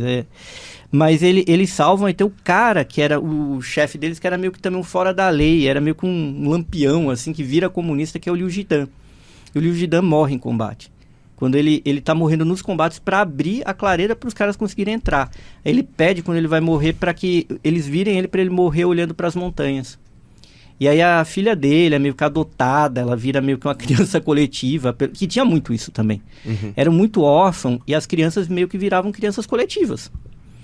E eles param e eles recriam toda essa parada no noroeste, mas eles vão fazer uma manobra muito interessante, porque o Mao foi muito esperto. Ele falou, a gente marchou até aqui para lembrar a China que a China tem de se unir para combater a invasão japonesa.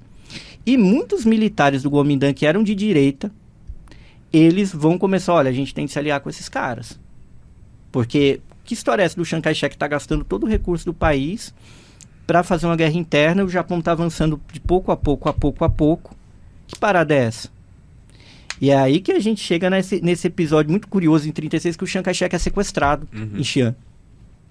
Só que eles não matam o Chiang Kai-shek.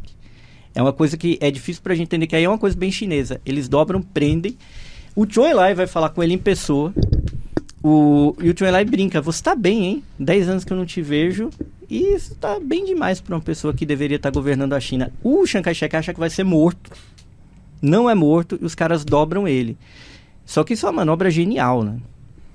Porque eles acabam unindo o país para fazer essa guerra de resistência. No fim, a Segunda Guerra começou muito antes na China e dura muito mais tempo. Porque na prática a invasão japonesa é em 37. Ela piora, mas assim, por volta de 41, mas já é muito sangrenta, 4 anos. É a época que o Snow ele fica na China com a Ellen. A Segunda Guerra já tinha começado antes no Teatro Asiático, na Mongólia. Na Mongólia. Na verdade, a Segunda Guerra só começou quando chegou na Europa, né? Porque a gente já teve a Etiópia também, enfim. Que o Mao estudou. Uma das sim. coisas que o Mao ele fala é o erro abissínio, né? O erro etíope, que ele fala: não se combate um exército imperialista como das jovens potências imperialistas que fazem a Blitzkrieg com guerra de posição. Você tem de fazer a guerra móvel. E associar ações regulares, mas móveis, com a guerra de guerrilha. Só pra gente não acabar passando, eu esqueci de perguntar. Eu já ouvi uma vez que o Mao via como uma certa inspiração a coluna Prestes nesse movimento aí da Longa Marcha. Isso é verdade ou é mito? Olha, eu não vou dizer nem que sim nem que não, mas eu não tenho uma documentação exata disso. Isso era de certa forma estudado pelo Comintern. Assim, era estudado pelo Comintern e, assim, o que eu sei que chega, que é a posteriori, que é quando o Pedro Pomar visita, aí eles conversam sobre isso. E aí o Mao já fala disso, né? O Pomar, quando esteve na China... Tem relato do Pomar falando que o Mao veio conversar com ele disso, né? Agora, se tem relato da época pra trás, eu não conheço. O único relato que eu conheço é posterior. Entendi. A gente não sabe se o Mao realmente sabia disso na época ou não. O que eles falam nas fontes dos anos 30 é que ele estudava muito o que foi a invasão da Etiópia, ele sabia bem o que estava rolando nos Estados Unidos, ele conversa com o Snow sobre a questão negra, né? Por isso, o Mao é um grande apoiador dos Panteras Negras, né?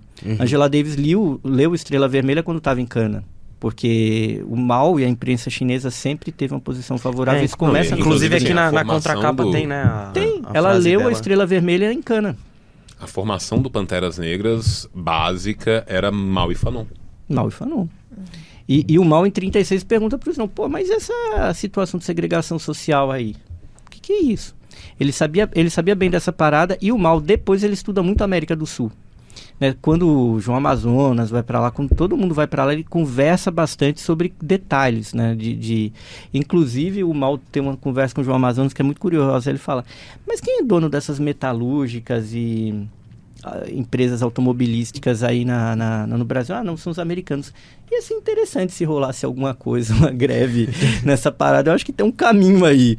E é meio curioso, que ele era muito doidão, assim, de estudar mesmo, de saber do Amazonas. Ele tinha muita curiosidade na Amazônia, né? E ele conhecia detalhes muito importantes. A própria parada que você citou, Maria Tegui, aqui, o Mao ele estudava muito os povos pré-colombianos e a organização comunal deles. Então o Mao olhava: mas isso aqui não é interessante. O Mao fala disso com o Che, salvo engano, que isso aqui não é interessante, não tem um substrato comunal aqui que dá para ser utilizado e trabalhado, né? Então tem essa parada. E aí tem essa guerra de resistência. O Snow é um cara que ele só sai da China mesmo quando o negócio, a chapa esquentou mesmo. Antes ele criou uma cooperativa industrial e pegou recursos no mundo inteiro para tentar ajudar. Por isso que o Snow era um cara muito cultuado. Porque ele não é só um maninho que foi lá. Ele realmente se politizou, ele realmente aguentou o tranco. Tem a Segunda Guerra, depois tem a continuação da Guerra Civil, e aí que tem 49.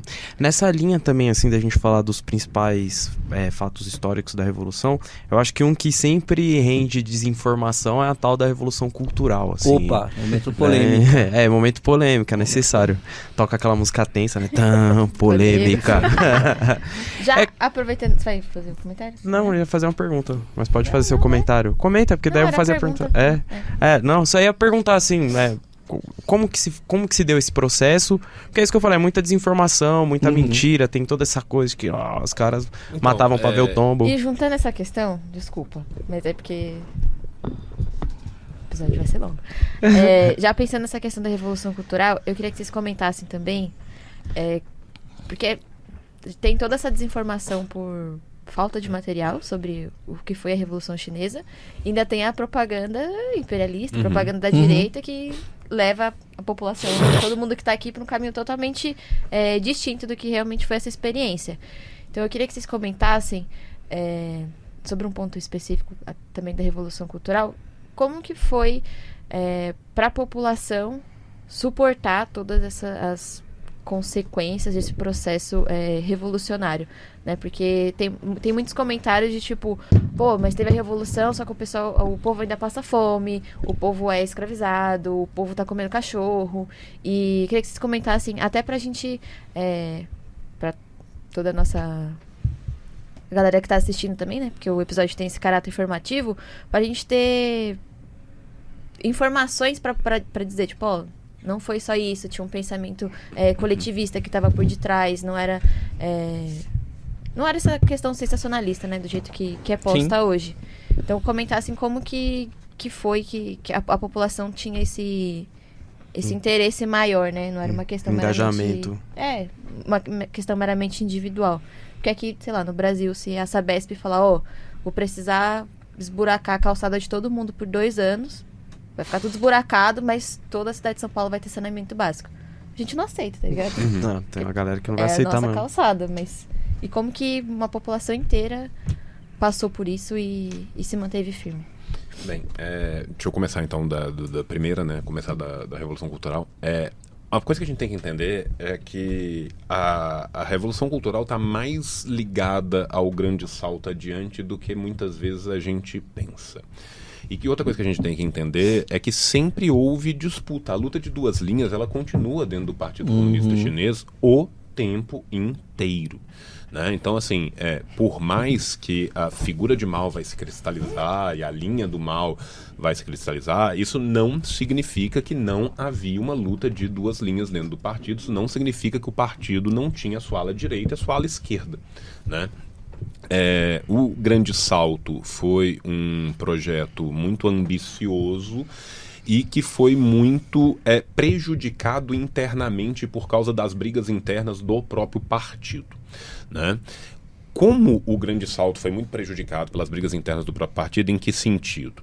Né? A ala esquerda acusa a ala direita de ter prejudicado o Grande Salto na sua implementação e a ala direita acusava a ala esquerda de ter gerido mal o Grande Salto na sua teoria, né? Então, assim, a ala esquerda teria, de acordo com a ala direita, teria projetado mal o Grande Salto e por isso que a sua implementação teria dado problema, e a ala esquerda vai falar o contrário, fala assim, não, na hora de implementar aquilo que tinha sido projetado, a ala direita, de fato, trabalhou contra o Grande Salto e isso criou um problema, né? As campanhas de retificação dentro do partido não eram uma novidade na China, gente. A gente tem que lembrar que o Mao escreve sobre isso na década de 30, o Mao fala sobre isso na década de 20, né? Então, assim, a ideia de que é uma necessidade contínua, mesmo na transição para o socialismo, que a luta de classes continua, é uma ideia muito importante na China e é uma ideia que, por mais que o revisionismo khrushchevita tente vender que não foi tão importante, era importante também na Rússia, tá? Era importante também na União Soviética. O Mao não está tirando aquilo do nada, né? Isso é algo que o Lenin fala pouco, mas que o Stalin até vai falar mais. Enfim, com esses grandes problemas do Grande Salto, se vê mais uma vez essa necessidade de uma campanha de retificação, né? Por quê? Porque exatamente por causa dos aportes teóricos que o Mao vai trazer lá atrás, né? O Mao, quando ele vai falar na ideia da Revolução Cultural, é retificação, é crítica e autocrítica, é destruição e é contradição. São as contradições contínuas e a luta de classe na própria construção da transição para o socialismo, né? Então, assim, você vai começar um movimento que vai ser um movimento que vai varrer a China e que aí sim ele vai ter seus excessos, né? É indelével a gente falar que a Revolução Cultural não teve seus excessos. E teve seus excessos também, por quê? Porque ela foi muito benquista, né? A Revolução Cultural foi abraçada pela população chinesa e às vezes até com um ímpeto maior do que sequer seria necessário. qual que é na minha visão, e aí é uma questão que a gente pode debater uma vida inteira, porque cada um vai ter uma, que pra mim é o grande problema, entre aspas. Para mim, o grande problema foi que os desvios que houveram durante a Revolução Cultural, tanto os de esquerda quanto os de direita, foram encarados enquanto desvios. Não foram mensurados, não foram vistos muitas vezes de forma qualitativamente diferente, e eu acho que isso é um erro da condução do Partido da Revolução Cultural. Em que sentido? Para mim, mesmo os desvios de esquerda, às vezes tendo sido responsáveis por certas mortes, por certos ataques que ainda poderiam não ter acontecido, os desvios de direita na Revolução Cultural eram mais deletérios à boa condução da Revolução. E esses desvios de direita terem sido equanimizados aos desvios de esquerda permitiram, por exemplo, que o Huagolfen, na sequência, pudesse dar vazão ao grupo do DEM, que eu, particularmente, né, obviamente, não curto. Né? Então, tem isso. Agora, a Revolução Cultural foi muito importante, mas a Revolução Cultural, em tese, poderia ter acontecido muito antes. Eu tenho certeza que se, em perspectiva, o Mao pudesse voltar no tempo, né, no final da vida dele, falado assim, porra, se pá, a Revolução Cultural teria acontecido antes do Grande Salto. Porque se tivesse havido uma Revolução Cultural antes do Grande Salto, ela não teria acumulado o que foi acumulado de contendas dessas duas linhas do partido, e ela não teria, talvez, tido um resultado tão brutal, às vezes, nessas próprias estruturas de contenda. Só que os caras não tiveram tempo, gente. Os caras não tinham como fazer isso. Porque é muito fácil, como historiador, você meter um marco temporal num ano qualquer e falar assim, 49 e tal, beleza. Só que a verdade é que a Guerra Civil continuava, você estava tendo a redistribuição de terras, você tem... A Revolução é linda e maravilhosa, mas quando a Revolução acaba, no outro dia você tem que reconstruir um país. E nós estamos falando de um país do tamanho de um continente com, né, 1/8 da população mundial. Né? E essa reconstrução foi uma reconstrução muito dura e uma reconstrução muito prejudicada de fora. A gente tem que lembrar que a China sofreu muito bloqueio. Ficou fora da ONU. Que a China ficou fora da ONU muito tempo, e não é só isso, né? Os Estados Unidos e as potências imperialistas tinham um plano para matar a China de fome. Fome. Não era só um plano de matar a China de fome. Você tinha plano de fazer bombardeamento nuclear em pontos por toda a China e por toda a União Soviética. Isso foi cogitado. Isso foi cogitado, assim, que não foi decidido por pouco. Né? A ideia de matar a Revolução de Fome foi trabalhada pelo Ocidente. Essa, sim, não apenas foi cogitada, mas foi trabalhado diretamente. Né? Então, assim, você tinha um país em convulsão, com as pessoas vivendo 39 anos, uma necessidade de reconstrução, uma terra arrasada. Né? A União Soviética, com Nikita, abandonou a China. Exatamente. Porque, assim, só você colocou a questão do Grande Salto. O Grande Salto foi uma tentativa de industrializar muito rapidamente a China, porque a China percebeu que ela tinha de evoluir muito rápido, porque ela estava sendo deixada largada de mão pela União Soviética. E se ela não desenvolvesse a sua indústria, e inclusive a indústria armamentista, ela ia se ferrar. Entendeu? Então se fez uma industrialização num caráter de guerra que em grande medida deu errado, e aí o João está totalmente correto quando ele fala isso, que vai se pensar numa revolução cultural, e quem fala pela primeira vez em revolução cultural na história do marxismo é Lenin, no fim da vida, que ele fala da necessidade de uma revolução cultural, de uma política cultural para a União Soviética.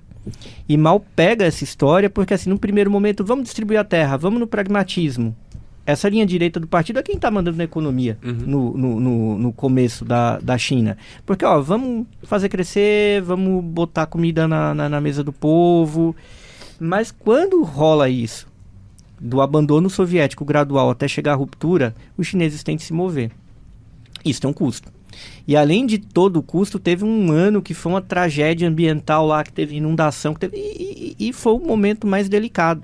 Só que uma das coisas que o Grande Salto deu errado também A monção foi seguida da seca, né? Porque foi seguida da seca, então, e não tem como fugir, dizer assim, o Mao resolveu matar. Naquele momento, a China estava inclusive tentando se industrializar para modernizar a agricultura. que era uma agricultura pré-moderna. E a agricultura pré-moderna, me desculpa a galera natureba, você não pega, a gente vai criar aqui uma agricultura que o adubo vai ser cocô de vaca e vai... Não é assim, cara. Pode ser mais bonito, pode ser mais orgânico, mas tem horas que dá errado, que dá merda. A agricultura moderna que acabou com as grandes pestidades de fome na história da humanidade. Entendeu? Não estou defendendo aqui, por favor, agrotóxico, defensivo agrícola, a gente sabe muito bem que é desnecessário, é criminoso, provoca, mas eu estou dizendo, há elementos como adubo, várias outras questões na agricultura moderna que salvou a vida do povo. Na China, dos anos 50, isso não existia. Né? E aí, se dá uma merda ambiental, ferrou. Chove um pouco a mais, chove um pouco a menos, ferrou. E aí que o mal vai ter essa ideia, isso vai ser elaborado já mais para os anos 60, né, que é meia-meia, de falar, cara, a gente tem de mobilizar a massa e o povo. Agora, isso vem dentro de uma compreensão que a China toma em 57, e é o maoísmo, digamos, no sentido mais específico dele, que é falar, a gente tem de mudar as relações de produção para desenvolver as forças produtivas. E o mal fica do lado dessa galera. Enquanto, às vezes, um pensamento mais soviético e principalmente mais ligado ao revisionismo é vamos desenvolver as forças produtivas e isso vai mudar a forma das relações. O que isso quer dizer? É você mudar, não basta você criar indústria, não basta você modernizar, alfabetizar, urbanizar o país. O Mao e a galera mais esquerda do partido estavam pensando o seguinte, você tem de mudar a maneira como a fábrica se organiza, como o campo se organiza. Você tem de mudar essa relação para você, inclusive, fazer com que as forças produtivas se modernizem. Não é só você, vamos chegar aqui e meter tecnologia, meter ciência, melhorar a fábrica, a fazenda e vida que segue. Então, por trás também tem essa disputa entre a ala direita e a ala esquerda do partido. Que a ala direita lá, quem é o primeiro-ministro das finanças da China? É o Po Ibo, pai do Po Xilai, e depois é o Deng, que é o segundo. E eles têm um bando de economistas que eles falam, não, a gente tem aqui de modernizar o negócio. Essa história de politizar muito não é essa questão. E é isso que volta depois da Revolução Cultural. Mas tem muita coisa mentirosa que é contada a respeito da Revolução Cultural que o pessoal fala, foi um grande desastre, foi... Não, parece que o Mao acordou um dia e falou, vamos fazer uma parada aqui, tá meio tedioso. E a economia andou, a economia passou a crescer mais. Teve 2 anos de ajuste que foram complicados, que teve uma queda, mas teve 2 anos que cresceu muito. A média de crescimento econômico aumentou também. Então, quando a turma do Deng chega, eles também colocam, não, mas isso aqui é um desastre econômico. Eles exageram, por exemplo, o maior... pensador econômico ligado à reforma e abertura, que tem um belo livro, que é a Economia Socialista da China, discordo, mas é bem escrito, que é o Xue Mutiao, ele apresenta isso, fala não, o que a gente tem de fazer é desenvolver aqui, modernizar a China, e a história da política fica para depois. Mas o livro dele é muito bom, porém ele tem uma escala ali de mentira e de retórica, de falar, olha, a Revolução Cultural foi só desastre econômico, isso não é verdade. Tem um livro muito legal que é o do Enfiu na China. E o Enfiu visita a China depois da morte do Mao, mas que a Revolução Cultural ainda está rolando. E ele vê o que é essa coletivização, o que é organizar a fábrica de um jeito não explorador. Porque o que a gente vai fazer? Vamos criar uma fábrica socialista, a fábrica socialista vai ser tipo uma fábrica capitalista só que vermelha? Não, a Revolução Cultural questionava esse tipo de coisa. Ela pode ter exagerado e levado a algum tipo de perseguição, porque... a Revolução Cultural tem uma influência tremenda, que talvez a gente não saiba, que a gente fala muito da França, o Maio de 68. O Maio de 68 copiou a Revolução Cultural. Campanha de escracho vem da Revolução Cultural. E essa coisa que a gente entende como protesto e grande manifestação de massas, isso em grande medida vem de uma tradução daquilo via França, que veio para cá, mas que veio da China. Então, a Revolução Cultural teve um erro, é um erro que o próprio Mao viu, que foi o exagero em fazer uma confrontação, confrontar certas pessoas e não criar novas instituições. E por isso a Revolução Cultural foi derrotada politicamente. Mas não foi um fenômeno... E a ideia dela era correta, ao meu ver. Pode crer. E não apenas eu acho a ideia dela correta, como que eu acho que é uma questão de temporalidade, porque os chineses só conseguiram chegar ali por causa das próprias vicissitudes da sua prática. Exato. Numa construção futura, né, dado o que a gente tem no revisionismo khrushchevita, brezhnevita e a posteriori, dado quais foram os resultados da Revolução... A posteriori é o melhor, né? A posteriori é o pior de todos. É o pior de todos. Comemorou agora 1 ano no colo do diabo, né? Papai do chão. Mas enfim, né? O menino da Pizza Hut, né? O garoto propaganda da Pizza Hut. E se você comparar isso com os próprios resultados da Revolução Cultural, você vê que a Revolução Cultural foi muito vitoriosa, né? O que eu acho mesmo é que é uma questão de tempo. Então a gente tem que entender que, primeiro, que essas contradições vão ser inerentes a um período de transição. Né? A gente não pode achar que no período de transição a luta de classe morreu e que nada continua. A luta de duas linhas vai continuar. E é uma forma da gente pensar também como que a gente vai reestruturar essas relações. Né? Porque a gente precisa de reestruturar relações. Né? Não basta simplesmente achar que reestruturando a economia, a superestrutura eventualmente virá junto a reboque. Né? Então as coisas são mais complexas do que isso. Eu digo mais, sem a Revolução Cultural talvez a China não fosse socialista hoje. Pode crer. Da hora, infelizmente estouramos o nosso tempo, mais do que das outras vezes. É um tema muito complexo, mas a gente agradece muito a disposição de vocês aí, né? De compartilhar um pouco desse conhecimento tão extenso, né? Isso é louco. Mostrar aqui mais uma vez, né? O Hugo que editou esse livro. O João, que vocês podem acompanhar o canal dele lá, vocês vão ver muito material sobre o tema também. Queria agradecer demais, pedir aí depois para vocês deixarem a recomendação de uns livrinhos pra gente deixar na descrição do vídeo também, pra galera que quiser aprofundar no tema. E é isso, brigadão, valeu mais uma vez. Obrigada. E aproveitar aqui o final para anunciar o nosso sorteio, ó.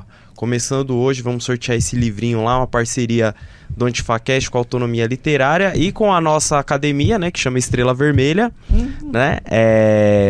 Sigam lá, tem que seguir o Antifacast, tem que seguir a Estrela Vermelha, seguir a Autonomia Literária, marcar 3 amigos lá na nossa postagem, e vocês vão concorrer. O sorteio sai na segunda-feira, dia 18, então corre lá e já participa começando hoje, beleza? E uma última coisa, pedir pra vocês. Em uma frase, qual que é a coisa mais importante que a Revolução Chinesa ensina pra gente? Vixe, Uma frase. aí ela quebrou vocês, hein? Eu te falo que outro mundo é possível.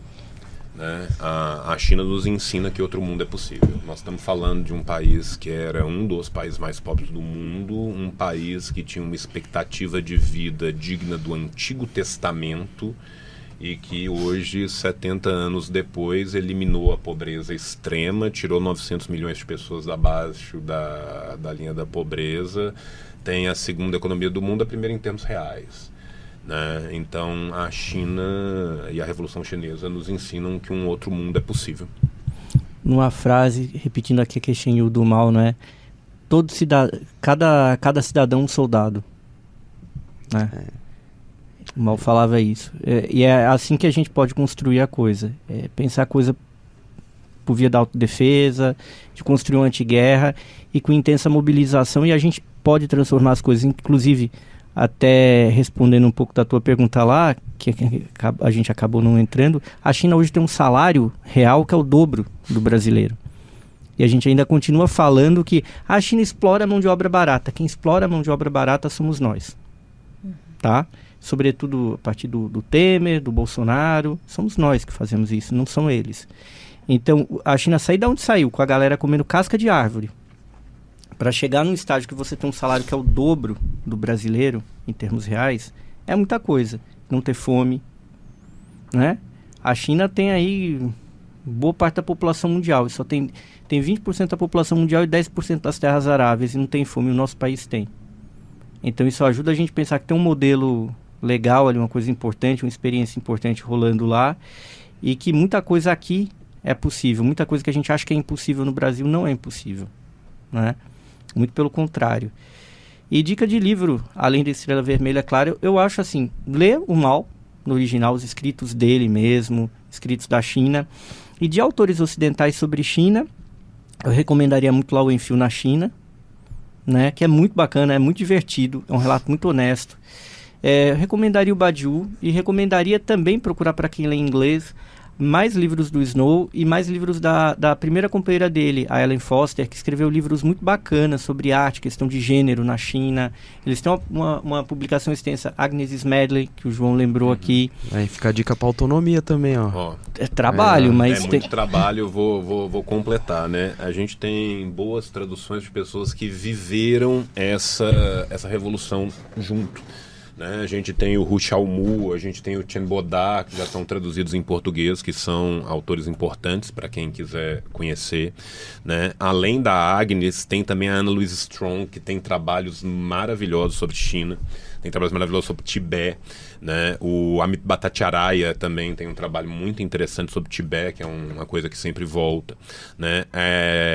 A gente tem publicado pelo pessoal da AND aqui no Brasil também as Reminiscências da Longa Marcha, que é um livro coletivo de pessoas que participaram da Longa Marcha e que é assim um deleite, é de você ler rindo e chorando ao mesmo tempo, que é muito interessante, né? Gente, o Estrela Vermelha sobre a China é um livro delicioso que eu recomendo demais, cara. Eu tinha lido esse livro em inglês há milênios atrás, aí fui reler ele agora e você come o livro, sabe? Porque o Snow escreve maravilhosamente bem. As histórias são super interessantes, você ri muito com o livro, você se emociona com o livro. É um livro que eu recomendo muitíssimo a toda a nossa militância, né? O Elias Jabbour também é um cara que tem bons estudos sobre a China, né? Eu gosto muito do livro dele, da Anita Garibaldi, que ele faz um balanço dos 70 anos, que ele traz muitos dados, que são dados importantes, que às vezes a gente tem pouco acesso, né? A própria China também, para quem quer ver um pouco de para onde a China está caminhando, né? O 20º Congresso ainda não foi publicado em português, né? Mas o 19º Congresso já foi, né? Então, palavras-chave para conhecer a China é o resumo do que foi discutido no 19º Congresso, né? do Partido Comunista Chinês, e ele está disponível já no Brasil também. É um livro bem interessante para você ver, porque as pessoas se surpreendem com a China porque elas não estudam e não leem. Porque a China costuma contar 30 ou 40 anos antes, literalmente tudo que ela vai fazer, ela vai e faz, né? Então, assim, o Hugo tá rindo porque é verdade. Você pega as atas dos congressos e os caras estão falando assim, daqui a 40 anos nós chegaremos no ponto tal. E às vezes eles erram porque eles chegam em 39, sabe? Então, assim, e isso é muito comum, gente. Inclusive, assim, o próprio Mao tem fala de Mao congressual, falando, dentro de 10 congressos seremos a terceira economia do mundo. Errou, foi 9 congressos e foi a segunda, né? Então, assim, e a China vem anunciando bastante coisa, né? Tanto no 19º quanto no 20º Congresso, e eu recomendo que vocês vejam, porque a gente fala muito da China, mas a gente tem uma visão muito parada no tempo da China. A China hoje em dia refloresta mais de uma Irlanda por ano, né? A China vem sendo um dos países que mais contribui para a diminuição de pegada de carbono. É uma coisa de louco. É uma coisa de louco. Gente, tem um canal específico que é um cara viajando pela China com uma câmera no carro. E são vídeos de 12 horas, 14 horas. Ele faz viagem de 600 km, 700 km pela China inteira. Você vê o vídeo em qualquer lugar, ou você vê o vídeo todo e deixa correndo, não tem um acostamento que está faltando, tudo é bem cuidado. Assim, quem já teve, já foi na China, é realmente assim, uma coisa muito surpreendente a forma como que eles conseguiram reorganizar, e eu acho que pesa em todos os pesares, a gente não pode jogar fora o bebê com a água do banho, né? A gente tem muito, muito, muito o que aprender. Beleza. Queria agradecer mais uma vez. Valeu mesmo aí pelas contribuições de vocês. E é isso, você que tá assistindo, não esquece aí de curtir o vídeo, comentar e compartilhar pra geral. Seguir a gente lá no Instagram. Seguir também o trabalho dos companheiros e tal. E é isso. Valeu, até a próxima. Falou, pessoal. Tchau, tchau. Valeu. Tchau, tchau. O capitalismo falhou, falha e falhará em cada uma das sociedades aonde